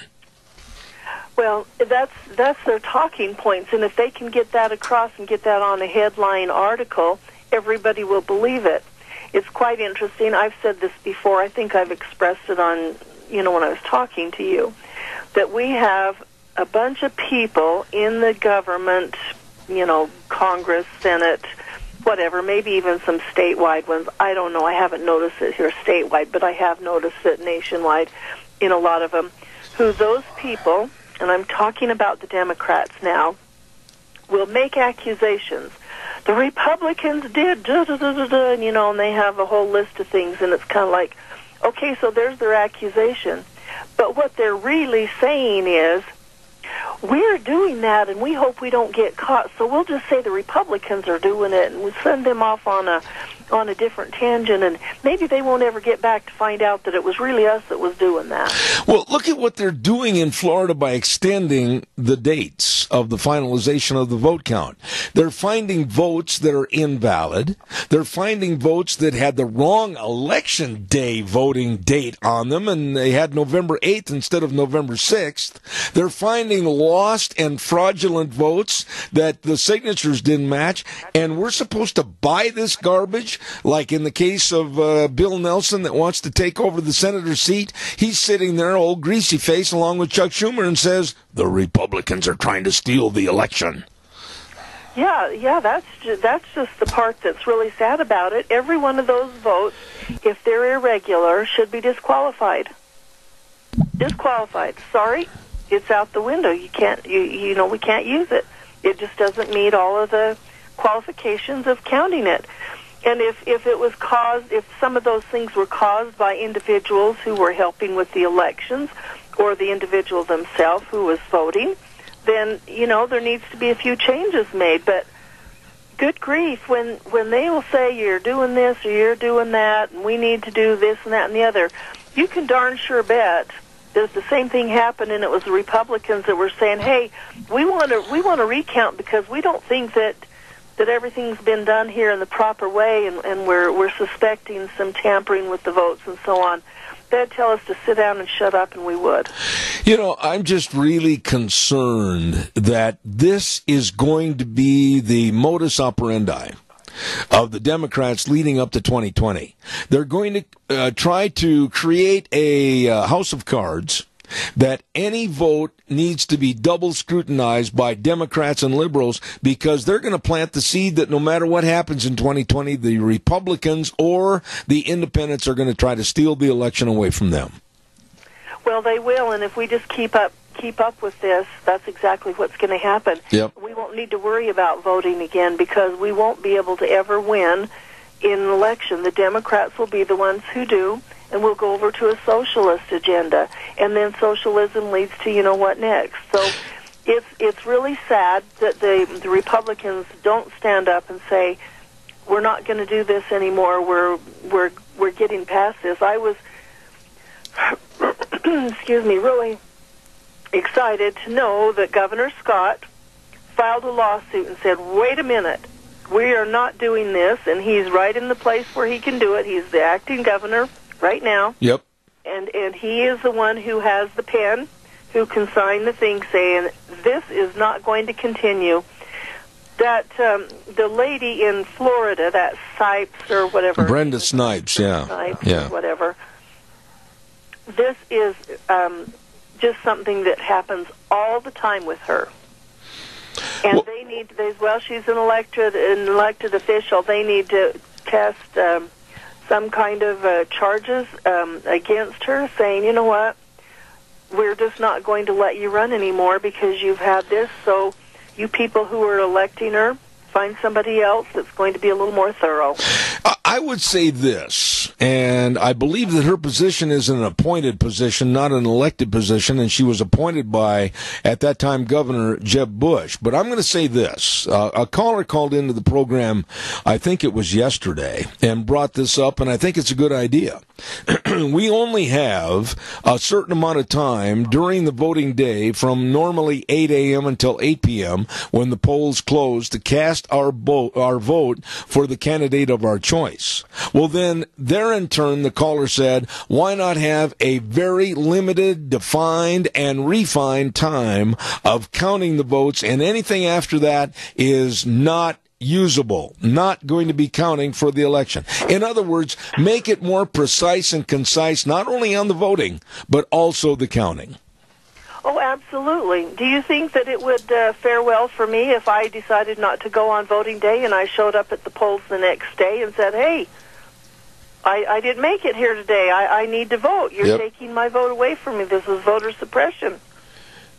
Yeah, that's the whole point I'm getting at, yeah. Regulations on the times and the places, and that's it. Yeah.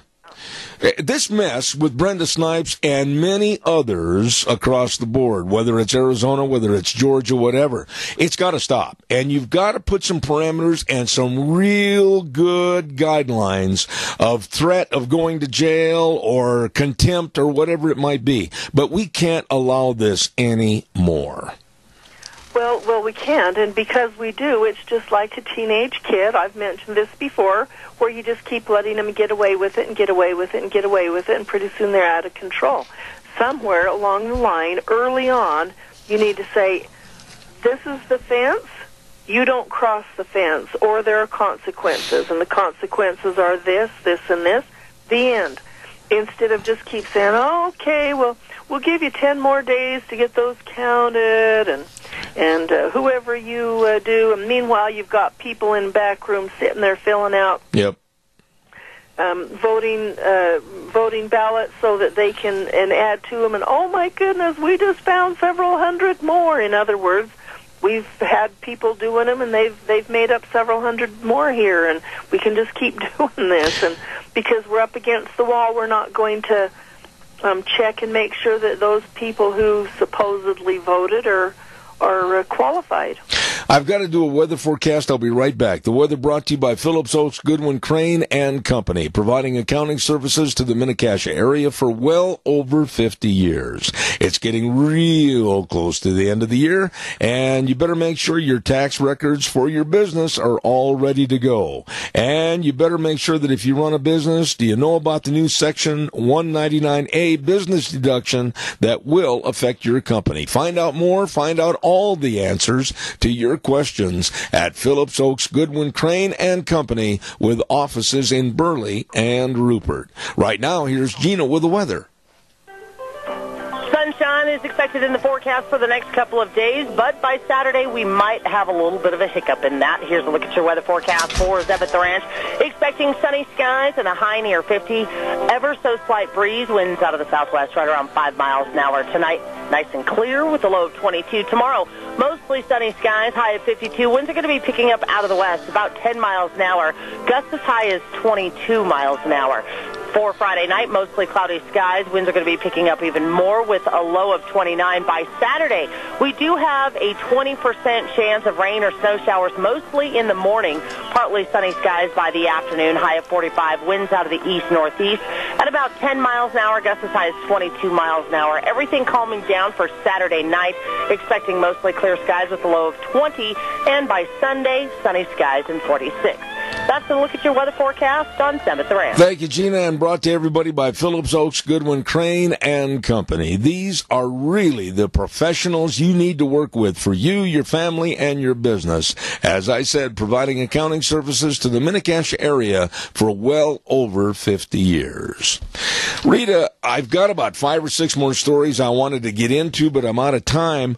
But I did want you to, if you would please, share with me your thoughts about a story that I think is being glossed over because of who he is, and that's Tucker Carlson.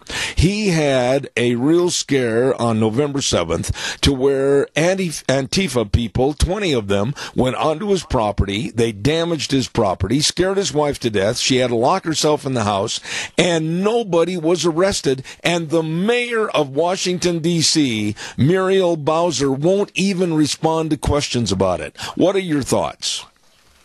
Well, because she doesn't answer any questions, that tells me that she's pretty guilty and glad that it happened. And so it's kind of like, well, I'm in their court, so if I say anything, they might think that I really am against them, and then that will be bad for me because it'll come down on me. Obviously, she's a Democrat or a far left or whatever. Yep. It's really sad to think that we aren't equal under the law. But the fear, I mean, you got to ask yourself this question, because it could happen to anybody. It could happen to anyone in the United States from now on, where politically they take a stance and others say, nope, got to shut their voice up. We've got to run them out of Dodge City. We're going to go in, we're going to protest, we're going to go in and we're going to disrupt their family relationship. We're going to go in and create property damage. And how can the police arrive at the scene and not arrest the perpetrators is beyond me. Well, that tells us that they want to provoke us into doing something violent so that we can end up in jail. Well, yeah, but there's got to be some protection for your property and your family and your wife. I mean, my gosh, we can't sit there in fear and hide behind locked doors. You're absolutely right, and that's why every place is supposed to have a sheriff who is elected to protect the citizens of his county. And it's really sad when they turn their back because of politics instead of saying, you know what, you can march in the road as much as you want, but you can't enter onto their property, period. Well, it's just got to the point where the left thinks they can create this chaotic situation and get away with it. And I said it in the first hour, I'm going to say it again. Until somebody gets a bloody nose, it's going to get worse. Well, it is, and if there are no consequences, people will continue to do it. They know they can just get away with it. Well, I'll tell you what, there's so much I wanted to talk to you about. I wanted to talk to you a little bit about the border. I will ask you this quickly. They're already coming here. They're already here. They're coming to Tijuana. They were expedited through Mexico with mass transit buses, etc. I said on the air the other day that Donald Trump, our president, is doing the right thing by putting the military on the border, but they'd better remain firm, because if they don't, this problem will absolutely open up like a sieve. Well, that's exactly right, and it makes you wonder who was paying for those buses, because, you know, they were all just poor people fleeing their country, and they were just walking. It's amazing how they can walk 1,000 miles in couple of weeks. Yeah, really. But the point is, Rita, we're doomed as citizens of our country if there's not a border and a protection of our border by our government over an invasion. We, the taxpayers, we pay the bill, and they come in and take the fruits of our labor. Time to put the foot down. No, it is. And if somebody doesn't do it, I mean, we have to scream and yell and holler and back up the president for doing what he's doing, because that's the only way it's going to stop. I've got to run, but I certainly hope your cold is better, your voice is better. Glenn's sitting in the background going like a Cheshire cat. No, no, no. I can see him. Yes. And we'll... Scratchy throat, I won't yell at him. Okay, well, listen, we'll talk to you next Thursday. Oh, we won't. It's Thanksgiving next week. We won't have you on for 2 weeks, so God bless. Have a happy Thanksgiving. Okay, you too, and thank you. All right, take care. Rita Ramsey, I always look forward to having her on Thursdays. Thank you very much. Right now it's time for a segment I really enjoy, and it's called Hungry and Starving to Death, and I urge you to stop into the AC Drive-In at 601 East Main in Burley. Listen to this. Treat yourself. Pumpkin shakes, black raspberry shakes, red raspberry shakes. I have not had one of those. I've got to try it. It sounds really delicious, along with maybe a famous Farmer Brown burger or a fish sandwich with the different shrimp baskets. They've got it all for you right there at AC Drive-In. Oh, my goodness, and the fries with that special sauce. You're going to love it at the AC Drive-In. Don't forget to Taco Bandito, 2301 Overland in Burley. They've got the pumpkin empanadas. May I say pumpkin again? Pumpkin empanadas, delicious, along with the breakfast burritos and the pork and beans and rice burritos. Oh, my goodness, you got to get in there and try that. You're going to love the entire menu at Taco Bandito, 2301 Overland in Burley. Let's move over to Burgers Etc. 2 locations, 124 South Oneida in Rupert, and of course 700 Overland in Burley. They've got a different nice hot soup every day. Boy, would I love to have some of that right now. And the bread bowls. And they've got all the delicious eggnog shakes. And don't forget, at the Burley store on Sundays, shrimp dinner only $5.99 at the Burgers Etc. in Rupert and Burley. And last but not least, let's not forget Steve-O's at 290 South, 600 West of Hayburn. They've got the delicious buffalo burgers and the cheesy broccoli spuds and all the cupcakes, and what a great menu to choose from. You're going to love the food, and very nice people at Steve-O's at 290 South, 600 West of Hayburn. And those are just a few great places to go if you're hungry and starving to death. Let's not forget to our friends at Ramsey Heating and Electric, along with Lennox products that help keep you comfortable. Don't forget, Ramsey Heating and Electric is offering up to $1,600 in rebates on qualifying equipment purchases. Call them or stop in, 678-0459. Ramsey Heating and Electric at 2600 Overland Avenue in Burley. Over 6 decades of service to you.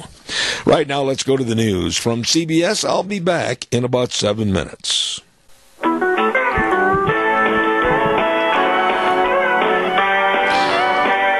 Welcome back. Hour number 3 on a Thursday. Zeb at the Ranch, of course, brought to you by our major sponsor, your Magic Valley Les Schwab Tire Centers.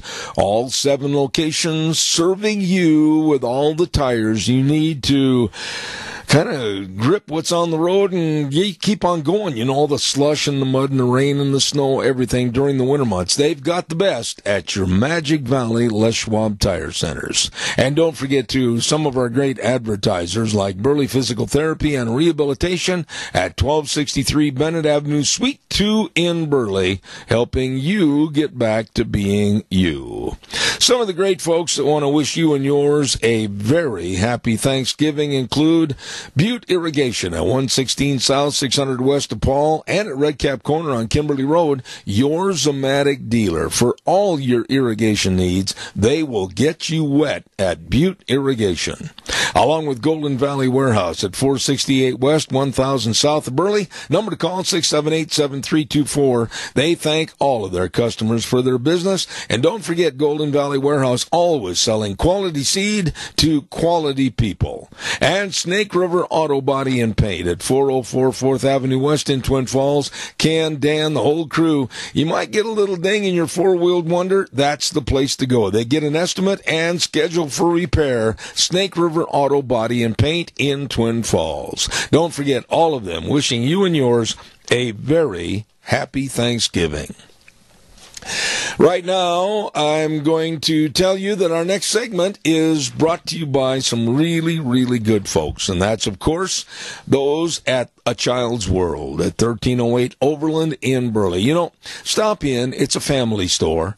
And they've got all the games and the puzzles and the toys and the baby clothing. Actually, clothing, newborn to size 16. They've got all the Cherokee scrubs. They've got the shoes. And certain styles can be special ordered and arrive in just a week. Don't forget, stop in and see them today as they sponsor Cassia County School Days, A Child's World. 1308 Overland in Burley. You stop in and see them today. Well, right now, let's go and ask Wheels if our guest is on the line waiting for us. Wheels, is Debbie there? Yes, sir, she is. She's early, and I'm a little early, so I owe her an apology. Debbie Critchfield, Communications Officer for Cassia County Schools, how are you? Today. Well, it's my treat to have you back on the program, and, you know, there's a lot of things behind the scenes at all school districts across the United States that people may not be aware of. And schools, along with teaching our children arithmetic, biology, and all the courses of English, etc., there's also the opportunity to maybe help them with their emotional stress also. Isn't that true? It is, and increasingly these types of conversations with students are impacting classrooms and conversations that teachers have with students, that teachers have with parents. One of the themes of Cassia School District and a priority for the Cassia School Board has been the social emotional learning. And talking to students and children, and it's not just about teenagers or tweens, but elementary aged children, but talking to them and opening up those lines of communication can be one of the most valuable strategies that teachers have for making kids successful at school. Let me ask you this. When you have a classroom of maybe, let's assume, 25 to 30 kids, and you're talking about certain emotional or social issues, it's got to be a little tough for the teacher to try to involve all 25 to 30 kids so that they really feel their voices are being heard or their questions are answered. It's got to be a tough deal, is it not? It is, and there is some training that teachers receive on their pre-service end, and then we try, particularly with our school district over the last couple of years, to provide more professional development that's more intensive training on some of these communication tools. But building that trust and that open communication line, whether it's a teacher or a counselor or anyone that touches the life of a student during the day, perhaps it's a bus driver or it's someone that works in the lunchroom or one of our custodians, finding those connections and having the adults that are at that school be mindful and intentional about looking at students and identifying some of these social and emotional needs that they have. Now, right there, I would like to say that even when I was back in school, I can remember certain students that maybe they were going through a real rough family situation or whatever caused them some mental duress and stress. We need to be cognizant and helpful and not just walk away and say, well, let somebody else help them. Absolutely, and particularly during adolescence. Teenagers, they can be less forthcoming about their worries and their feelings with their parents as they're trying to develop their independence. And so as adults, we may need to go to extra lengths to really initiate these discussions about mental health and suicide and how do you get help. And I think having those conversations where adults and other students, peers, can say, you know, I want you to know that no matter how difficult or hopeless a situation might seem, there's always options. You know, you can talk to me, and together we'll figure these things out. And then helping our students to identify other people in their circles that they can confide with, whether it's other trusted family members, like I say, school counselors, spiritual advisors, I think play a huge role in this as well. If you talk to any of our administrators, they will tell you that 50% of their time is spent dealing with these kinds of emotional needs with students and parents. That's in addition to 100% of the time of our school counselors. Yeah. And I don't know all the whys. I mean, I think there's the usual suspects of the whys. But the fact is, we're never going to get to that academic success that we all want to have for some students until we identify some of these other needs that need to be met. Debbie, I'm not quite sure how to phrase this, but are we being, as a society and as leaders and as school teachers, are we being blunt enough in letting the children know the problems and that they can be helped? No, I don't think that we are at all. I think we dance around mental health issues. We shame people when they do admit that they're struggling. And I think adults don't model the type of behavior that would lend a child or a student or a friend to be able to talk about it. And a lot of times, we can be really shaken up, particularly by suicide or other tragedies that happen with students. And as an adult, it's okay that we communicate that, our own feelings of having anxiety and the grief and the fear and some of these things. And if we express those feelings honestly, that's appropriate for a child's age and situation. We can help our child know how to express their own emotional reactions and then open that door by acknowledging that, this is how I feel. I can only imagine how you feel. Let's talk about that. Do you feel, as a communications officer of Cassia County Schools and of all the people that you've worked with, et cetera, are the cases of people that need help, and are there more today than there were 5, 10, 25 years ago? What's really happening here? There's more today than there were 3 years ago, and it's younger. We are seeing counselors that are dealing with children that have serious emotional needs in kindergarten. And that isn't to say, we're not going to make judgments on the whys, but how do we help that? And I know that there are folks who believe that it is not the place of the school to do that, and the schools are not trying to replace or supplant the support that should, in the first place, and rightly come from homes. Unfortunately, not everyone and not all of our students have a support system that allows that benefit. And so teachers are dealing with things, and we've got students the bulk of the day during the school year that we are trying to train them to identify who needs help, how can we help. We can't solve every problem. But sometimes not every problem requires intensive professional counseling. Sometimes it's just a friend or opening up or having someone to talk to. But we'll never get to that point unless we acknowledge the fact and start to own up to the fact that sometimes life is hard, and that's okay. Let's help you talk to somebody.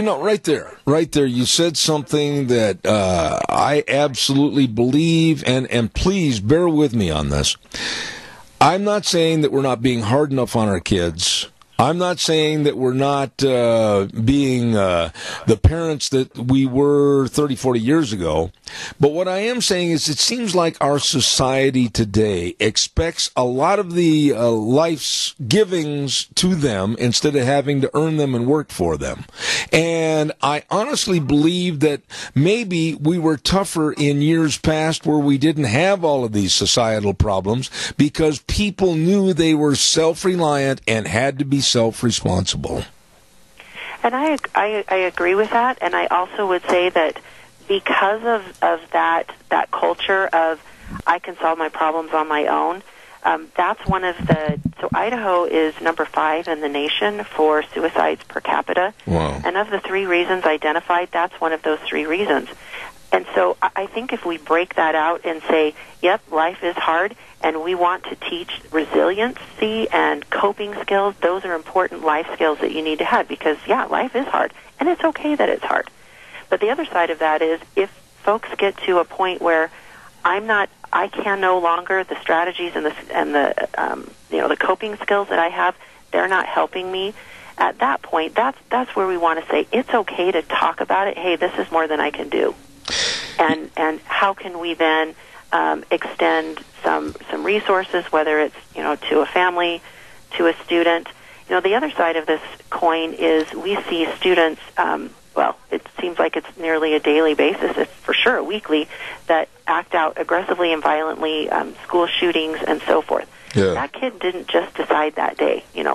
Those students or those individuals that are doing these things have had some serious emotional issues that, maybe in the third grade, if something had been identified then, we could have, stopped something else. And so I think our district and our board is looking at the safety of students in two ways.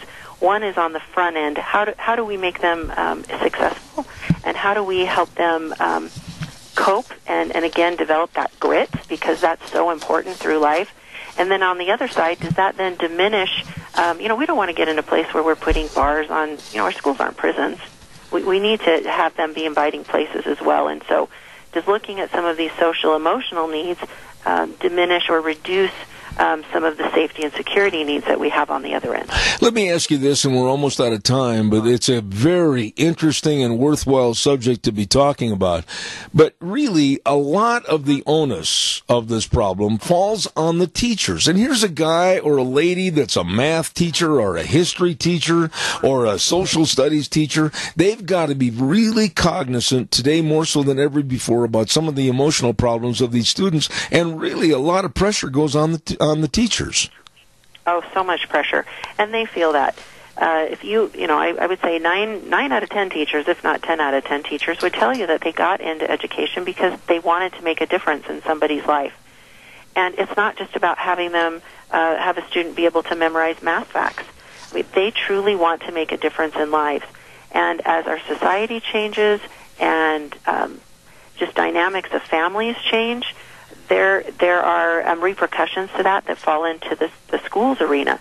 And so again, the parent is the person that should be making the decisions for their children and doing all of those things. Schools are here to support those efforts. And anything that, if parents need resources on how to talk to their teenagers about these serious issues, call your school counselor. They're there to help support that. Having these open conversations, again, that are age appropriate, really benefits everybody. You touched on it right there. The best way to wrap it up, if parents see that there might be a potential problem, an emotional problem, or maybe another student sees another student with an emotional problem, teachers, etc., our whole society is geared going 90 miles an hour for a me attitude. But maybe we better slow down a little bit and maybe see if somebody needs help along the way. I think that is great advice. And when folks or friends or children make comments about struggling in life, or man, life is hard, maybe instead of brushing it off like, hey, you're going to be okay, ask that follow-up question. What makes you feel like that? Or what's going on in your life? Taking that time to make those personal connections, it doesn't solve every problem, but it certainly helps. Is there kind of a number or someone people can call to get more information on these topics? I would love for them to call me. I'm loaded with all sorts of help and resources and things to support this topic. So folks can get a hold of me at the school central office, which is 878-6600. And if I'm not here, leave a message, and I'm good about returning calls, and I'll connect people wherever they need to be. Debbie, you always are so information-filled on these programs, and I really commend you for the way you handled this morning. God bless you. Debbie Critchfield, the Information and Communications Director for the Cassia County School District. Thank you so much. Have a wonderful day. Thank you, and happy Thanksgiving, by the way. Thank you, you too. All right, thank you much. And, of course, Cassia County School Day is brought to you by our dear friends at A Child's World at 1308 Overland in Burley. You stop in and see them today, and they wish you and yours a very happy Thanksgiving. Right now, we're going to go over the river and through the wood to Berry Equipment and Rental we go, and I believe the number one Milwaukee Brewer fan in Idaho standing there by the phone. Hello, Juan at Berry Equipment and Rental. How you doing, Zeb? I'm really, really good. I bet you were crestfallen when your Brewers went down in defeat, right? When you have low expectations, and it just shoots up, you're okay with it. And I was okay where they finished. Well, and now I guess I should ask you this: what about football season? Who are you picking to go all the way to the Super Bowl, my friend? Well, those Saints are looking pretty good. Oh dear. I want to say my Niners, but that's not going to happen. I got to tell you something real quick, Juan, before we get to the business. I absolutely am going to praise the 49ers on that young quarterback, that Nick Mullins. They better not push him out of the picture because this kid's got a lot of talent. Oh, yeah, he does. And I looked into him a little bit, and he broke all of Brett Favre's records. That's right. Mississippi Southern or something like that. Yeah, he did at Southern Mississippi, and I can tell you what, he's got a lot of the mannerisms. He wears the same number. Anybody that can get him, if he's ever placed on waivers from the 49ers, there is a quarterback for the future for any team. I guarantee it. Well, if they ever put him on waivers, I'm probably going to give up on them. Okay. Well, listen, I know a business that you work for that absolutely does everything right and serving the public at Berry Equipment and Rental. What's going on over there today? Well, I'm actually just leaving the wonderful side of Rock Creek here by Hanson, which I dropped off at Skidster, because right now, like we have been all year, we're pushing it.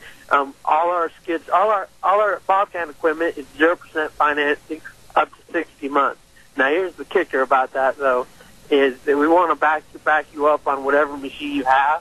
So the 2-year warranty up to 2,000 hours is free. It's any equipment. Whoa! How in the world can you afford to do that? Well, I guess Bobcat just wants to give the company away, so we're going to help them do it. Juan, do you find that a lot of people are surprised or say, gee, we didn't know you were there, or gee, we didn't know you handled all this equipment? Do people really know and understand Berry Equipment and Rental? We still do get those people that, don't even know that we exist. But the biggest I didn't know factor that we get is the versatility of the equipment.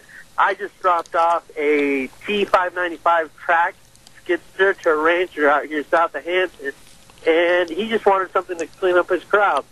Well, he also has a post pounder that he bought. It fits on the Bobcat. All the hydraulic connections are the same, and I also showed him the quick attach, the bob attach on the skidster. He doesn't even have to get out of the unit to switch his attachments around, and he was blown away. And I said, hey, you can get pallet forks, a broom attachment, a jackhammer attachment, and an auger attachment on the same machine. Wow. Now, what about the differences of machinery and equipment? Now, you've got, give us kind of a thumbnail sketch of literally all the equipment that's for sale or rent at Berry Equipment and Rental. Over there at Berry Equipment, we have excavators, skidsters, compactors, ride-on compactors, all the way down to scissor lifts, roto hammers, jumping jacks, whatever you need to get your construction project done, we'll have for you. Okay, now explain the rental and explain the purchasing. I mean, if they come in and want to buy or rent, how hard a task is it? Oh, it's not that hard. If you want to go ahead and rent any piece of equipment, we have a great staff at every location. If you go into the Burley location right now, we have a new counter receptionist. Her name's Sparky. Great person. She's very knowledgeable of every piece of equipment. And you just go in there, bring your license. If you want to rent something, we'll get you set up. And if you want to go ahead and buy, if I'm not there in the office, get my card, get my number. I'll make sure I'm there when you need me to be there, and I'll help you out with any sales questions. Well, I know you guys are really, really busy, and I see a lot of your outfits on the road almost every day. What are the hours at the locations, if you would, please? So the Twin Falls location is open 7:30 to 5:30 Monday through Friday, and 8 to 5 on Saturday. And our Nampa and Burley locations are open from 8 to 5 Monday through Friday. 7:30 to 5:30 Monday through Friday.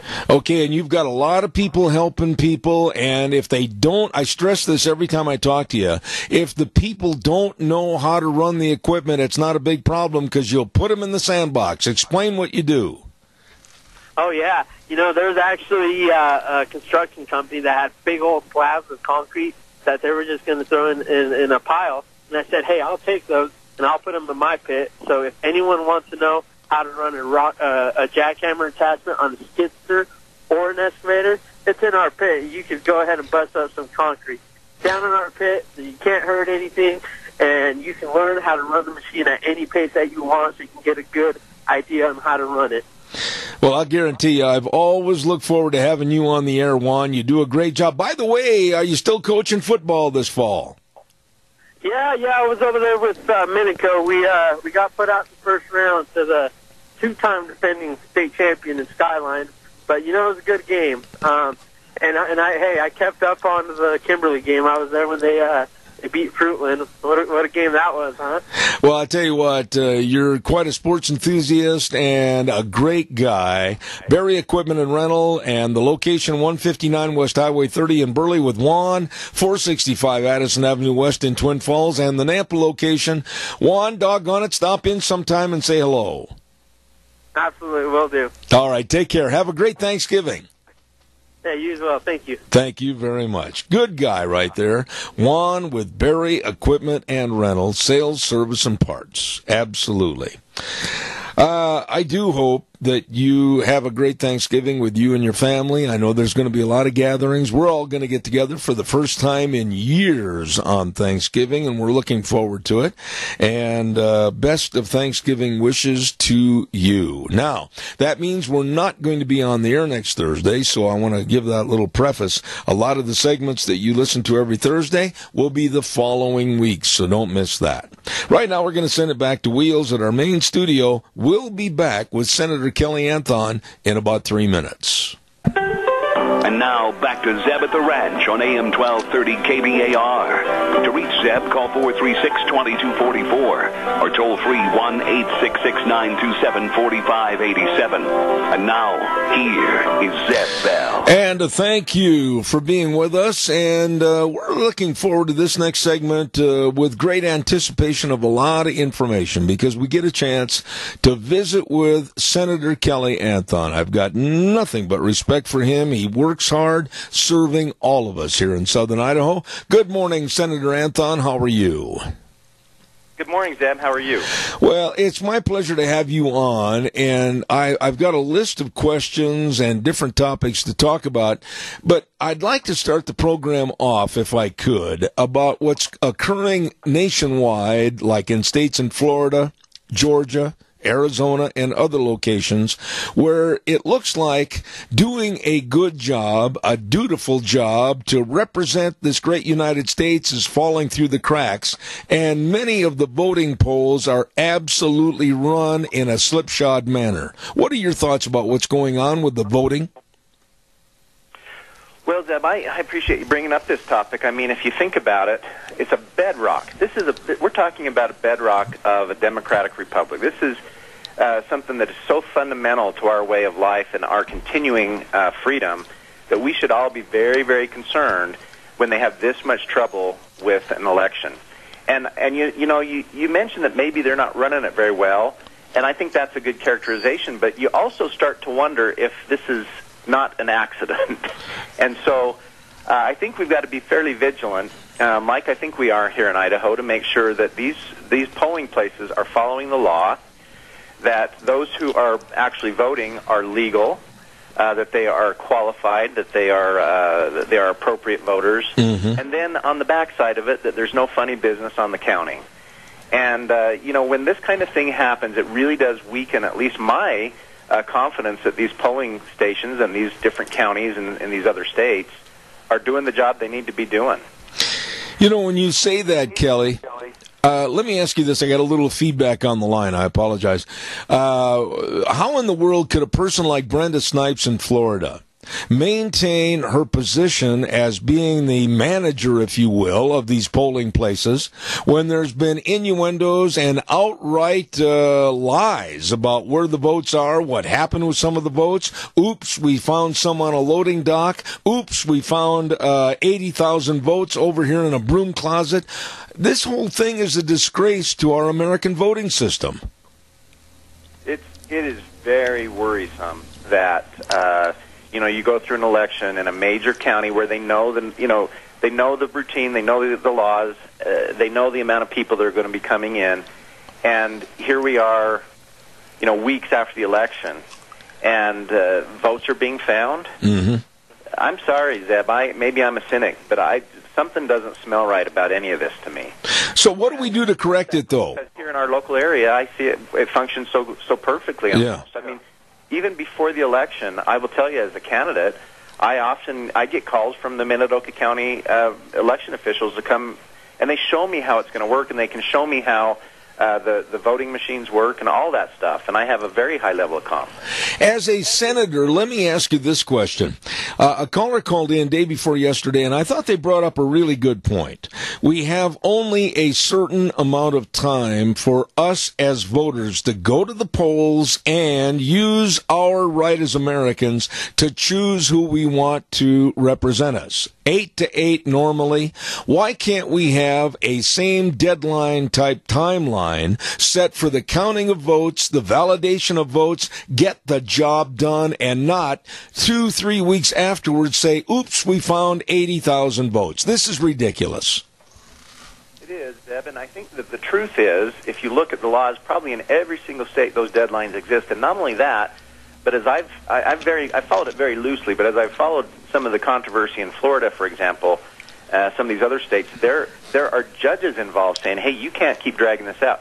The dragging out of the counting of votes does nothing but really, it compromises people's confidence in the election process. It does that for sure. And it heightens the possibility that there could be more fraud in that election, in my opinion. Right. So the longer that drags out, the worse it is for the country. So, we should be following all those laws. As a matter of fact, as I understand, in some of those states, I think particularly in Florida, not only are there deadlines to submit the information to the Secretary of State, but there are reporting requirements so that during the process there are regular reports being made to the state officials to make sure you're doing it right in the first place. And as I understand it, some of those counties that are still struggling never followed any of those laws.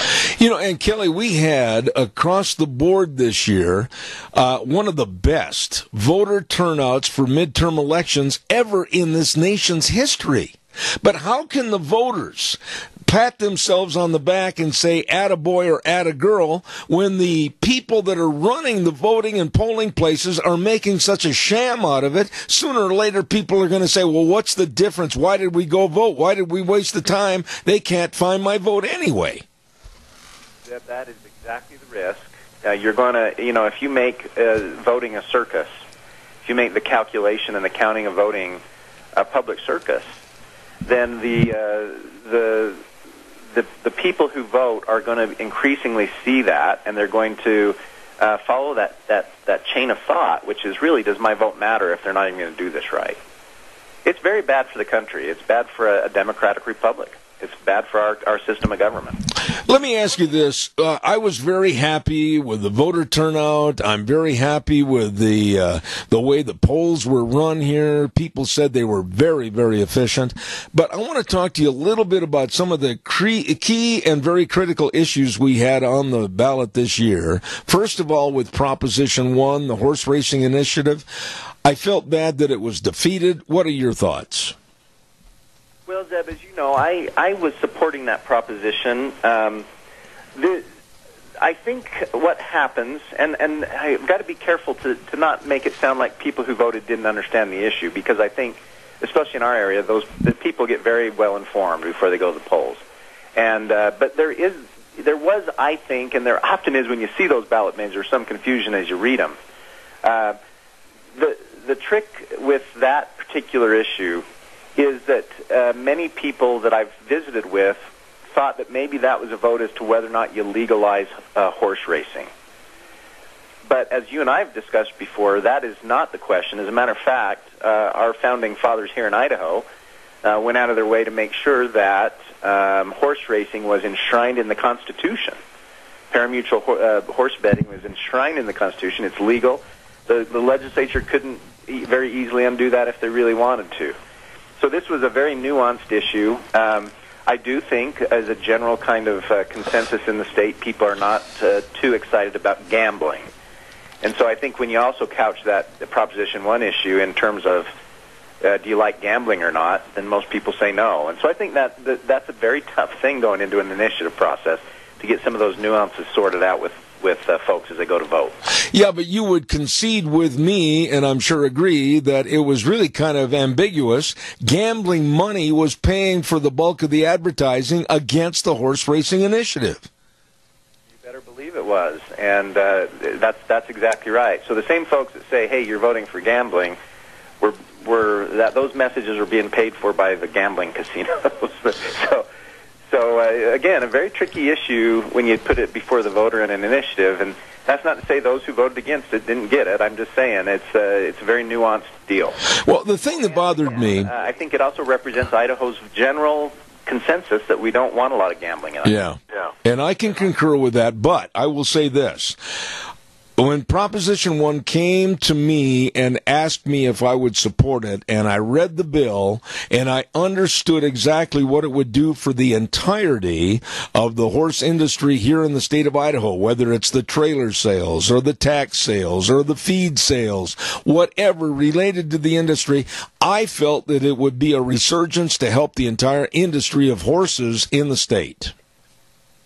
I think that was one of the very best, and certainly a main argument in supporting Prop 1. Yeah, I think that's right, Zeb. Now, let's talk a little bit about Prop 2. Boy, I tell you what, if anybody still throws their hands up in the air and says, "Ooh, I don't know if I lean this way or lean that way," I studied that issue until I was blue in the face. I had numerous programs on it, but I'm still not 100% sure that I voted for or against it under the real reasons of having it. In other words, I still have a little animus against it because I think it's going to let people that are able-bodied still get by without taking their own personal responsibility. Am I wrong? No, Zeb, and you're not wrong. And as a matter of fact, I think that what you would find is that of the group of the 60-whatever% of Idahoans who voted in favor of that, there's going to be a large number of those that agree with you. So it's not a black and white issue in many respects, because I've described it on your program before as that you kind of feel like no matter where you step, you're stepping in a pile of manure. And that's a little bit of what I see with the Proposition 2. Now, not only do people agree with that position, Zeb, but I think that when you get to the legislature, as a matter of fact, I know this, as we get to the legislature this coming session, 2019, this is going to be probably the issue. And it's a question of what politicians will call sideboards, limitations that could be put on the Medicaid expansion ballot initiative. So it's not just a simple question whether you expand Medicaid. It's what does that mean, and what kind of restrictions would you put on folks who got into that program? So, for example, I think as you approach this with the legislature, there is going to be quite a debate as to these sideboards. For example, asset tests. So the Affordable Care Act, Obamacare, got rid of Medicaid asset tests. In other words, you could be sitting on millions of dollars of property, but if you come in and show that your income's low, you get Medicaid. Mm-hmm. So there's going to be a talk of that. Do you restore the Medicaid asset test? Do you look at implementing premiums in the Medicaid expansion enrollees? Do you look the same for copays and fees? There are going to be a lot of discussions, just like you've described, Zeb, where people say, look, I know that there were downsides to staying doing the things we were doing, but if we're going to do Medicaid expansion, and if the voters are dead set on that, how do we do that in an Idaho way that represents as best we can our values? Now, there are going to be listeners who will say, well, it's real simple. Medicaid expansion is not Idaho's values, and I get that argument too. But this is going to be a big issue, Zeb. This is going to be one that is really going to be hashed out. I think the way that the politics line up on this in the legislature is that, it's going to be very hard for this initiative to be overturned. I don't think you'll have a lot of legislators who have the stomach for that, where their voters, their own constituents, voted for it. Right. And I don't know if you'll have a new governor that has a stomach for an outright repeal of this.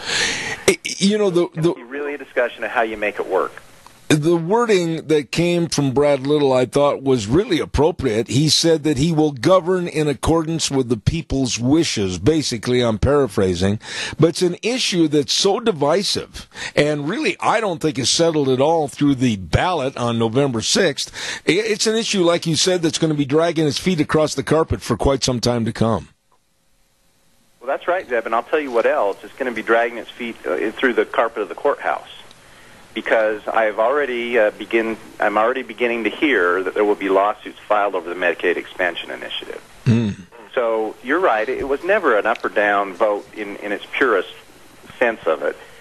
It's brought it to the forefront again. It's put a different kind of animal in the lap of the legislature. It certainly has represented a majority of the voters anyway, who said they would like some kind of solution to this problem. Now, and I think what you would find inside of that population, those folks who voted for this, you'll find a very wide array of opinions as to why. Some people on the more liberal side will just say it's the thing to do. Government does this, but you had those on a very much farther right position of the political spectrum who just didn't like the way that Obamacare has hurt Idaho and hurt Idaho's hospitals and hurt Idaho's counties. There's a lot of different moving parts there, but certainly this Proposition 2 is not a done deal. There's going to be a lot more talking about it and a lot more struggle over it before we find our way. Well, and that leads me to the next question to ask you this morning, is that we're literally weeks away from the next legislative session, and what's the checklist look like? Have you got a lot of issues that really are going to be time-consuming this year? Share some of those with us, if you would.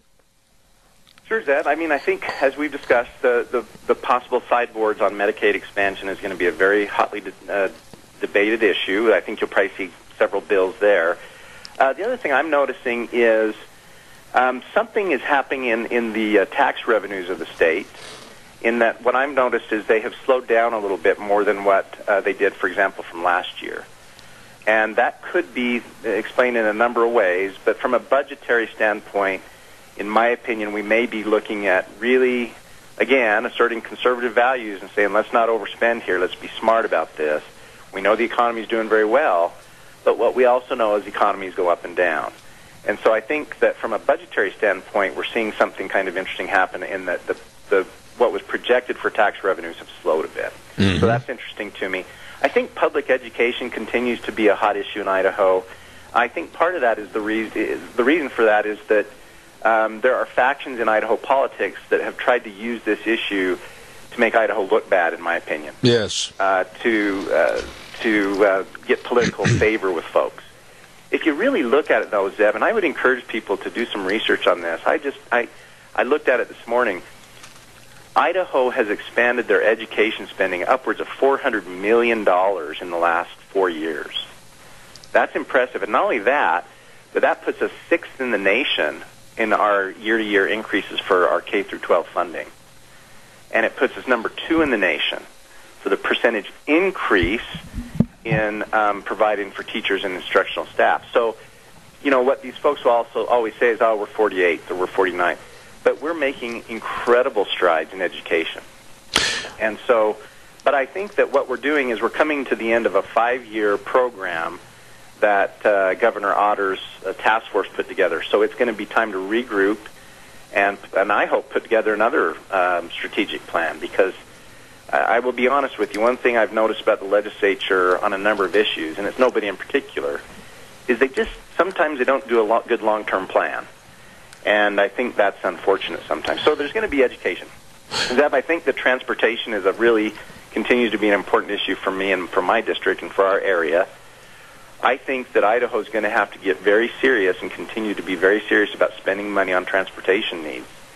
And that certainly doesn't exclude the Magic Valley. As a matter of fact, if I had my way, I think I'd have several $100 million for a couple more bridges across the river and a few other things.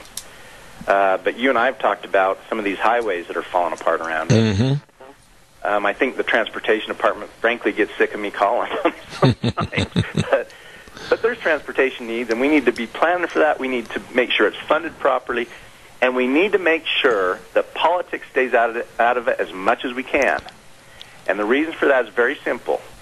You take my district, District 27, that's the Minidoka and Cassia County. We have 45,000 people here and a lot of road, comparative to some other areas.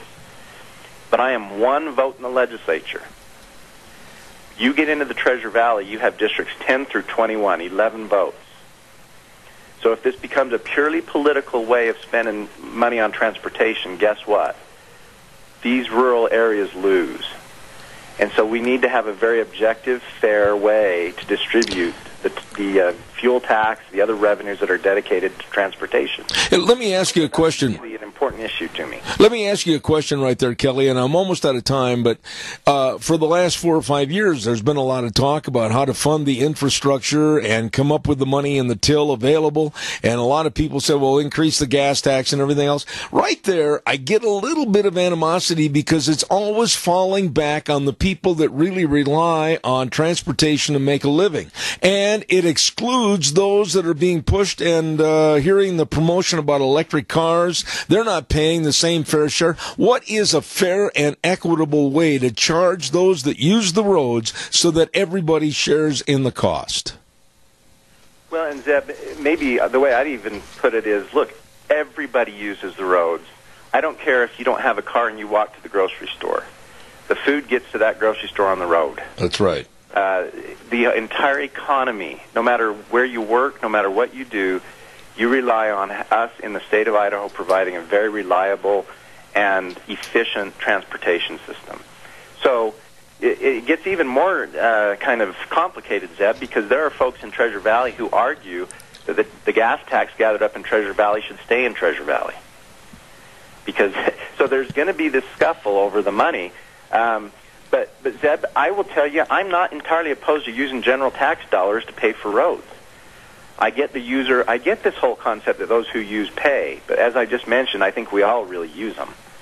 And so the other thing you'll find in local government, Zeb, I'll tell you real quick, if you're running a little city and you get a certain amount of money from the state of Idaho to fix your roads, it's part of that gas tax. I'm here to promise you, and I could show anybody that wants to come sit down with me, that money is wholly inadequate to take care of roads inside of a city. And so what ends up happening is your local folks pay out of their general taxpayer dollars anyway. Mm-hmm. So we do have to have a good discussion going forward of how we pay for these roads. It's an important issue. And I think that people really do care about it. And I certainly care about it. And I know you do too, Zeb. I just wish I had more time, and it went too fast. Senator Kelly Anthon, you are always welcome on this program, and I got to tell everybody, every time I've called, I'm in a pinch, he said, yep, I'll come on and help you out. Senator Kelly Anthon, God bless you and your family, and have a very happy Thanksgiving.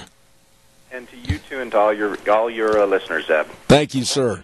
Have a great day. Thank you much. I really appreciate his taking the time. I called him about 30 minutes before the program this morning, and I said, hey, can you bail me out? I had a cancellation. You bet. And that's the kind of a person he is. He's ready to serve and has done a great job. Senator Kelly Anthon, thank you very much. Right now it's time for the weather. And the weather brought to you by Scarrows Meats, 331 North Road, Jerome, and the telephone number to call, 324-7657. Or you can go to their website, scarrowsmeats.com. All the delicious meats, whether it's the buckboard bacons or the breakfast sausages, the bratwurst, oh, they're good, or the tri-tips or the marinated pork ribs, all of this and more at Scarrows Meats. Get a hold of them today. Right now, here's Gina with the weather. Sunshine is expected in the forecast for the next couple of days, but by Saturday we might have a little bit of a hiccup in that. Here's a look at your weather forecast for Zeb at the Ranch. Expecting sunny skies and a high near 50. Ever so slight breeze, winds out of the southwest right around 5 miles an hour tonight. Nice and clear with a low of 22. Tomorrow, mostly sunny skies, high of 52. Winds are going to be picking up out of the west, about 10 miles an hour. Gusts as high as 22 miles an hour.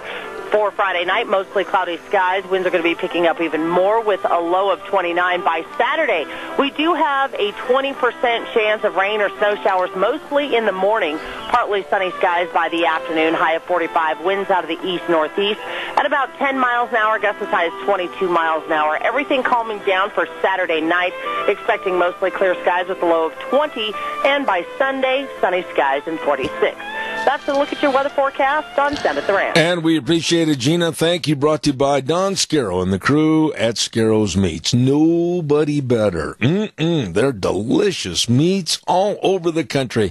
Serving you at Scarrow's Meats, 331 North Road, Jerome. The number to call, 324-7657. And their slogan is correct. They're changing the way we eat, one delicious bite at a time. Wow, this week really went fast, and I apologize for the cold and the raspy throat. Thank you for all your kind letters and emails, and we'll be back again next Monday at 8:06. But before we leave, I want to remind you, too, about our major sponsor, your Magic Valley Les Schwab Tire Centers, all 7 locations that say, be ready for anything with the best of tires for the rain, the snow, the slush, the ice, everything. They've got them all right there at your Magic Valley Les Schwab Tire Centers. And don't forget to check out like the control tire, the road control tire for your cars, all-season tread, smooth, quiet ride. And for your pickups and SUVs, the Open Range AT, superior braking, quiet ride. All of these tires and more at all 7 locations. Lane and Rupert, Dave on Blue Lakes and Twin, Mike and Buell, Mike and Jerome, the Twist family in Paul, Daniel on Pauline in Twin Falls, and Randy on Overland in Burley. Absolutely the best. Your Magic Valley Les Schwab Tire Centers. That's going to be it for this week, and next week, an abbreviated week with everybody getting together on Thursday to celebrate Thanksgiving, and we will be back here next Monday at 8:06 and ride the horse for 3 hours right here on K-Bar, 12:30 a.m., and streaming live on the internet, zebel.com, and we always say, the way things were are the way things ought to be, and remember this, the world needs more cowboys. See you Monday at 8:06.